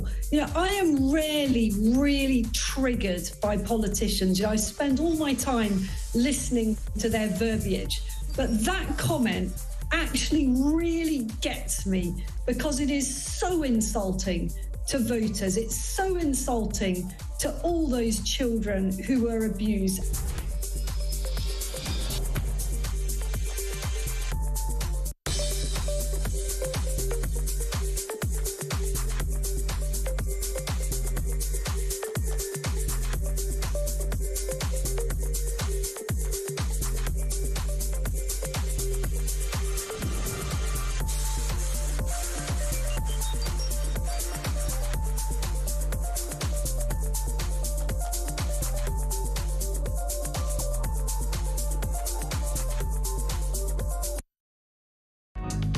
across the UK.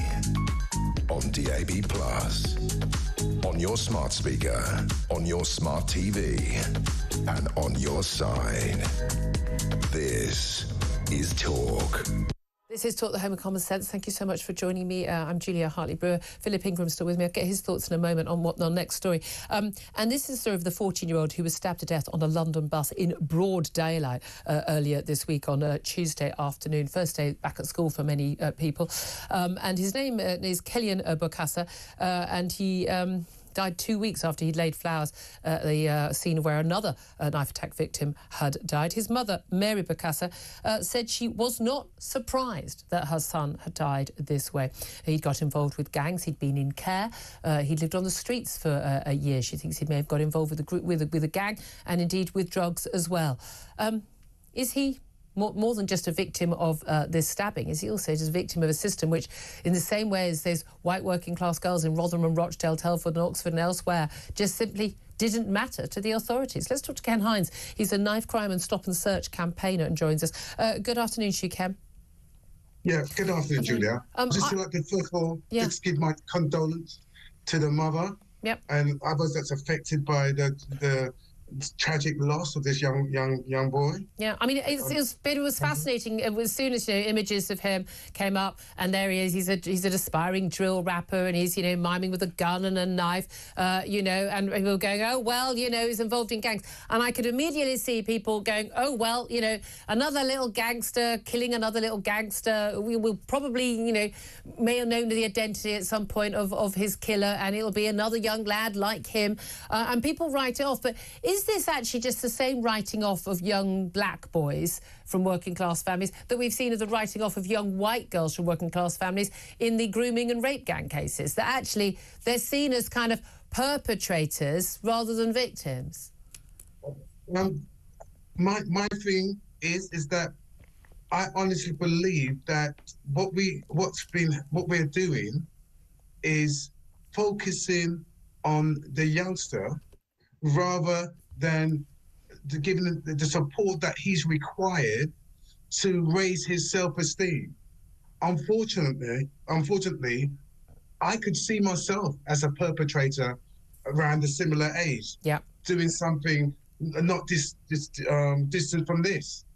But I fortunately have evolved from this and realised that what my trouble was, it was the low self-esteem and the sort of people I had around me. Yeah. Now, what I've seen all too often, we're empowering young people, but we're not teaching them the responsibility that goes. Well, it's all about this mad notion of respect, which never the T at the end. Respect, it's demanding it, but not actually, as you say, is having self-respect. But again, we talk about the mother. No mention of a dad. I doubt dad was involved. Kid gets taken into care. I'm guessing went off the rails. Mum couldn't cope. Ended up living on the streets. She was out of touch with him for a year, she says, and then he appeared gaunt, covered in tattoos. She thinks she'd been involved in gangs. Won't tell her what has happened. He was easy prey for gangs. And again, people say, well, he made choices. People might say that, but well, yeah, there are different choices available to some children as there are to others, aren't there?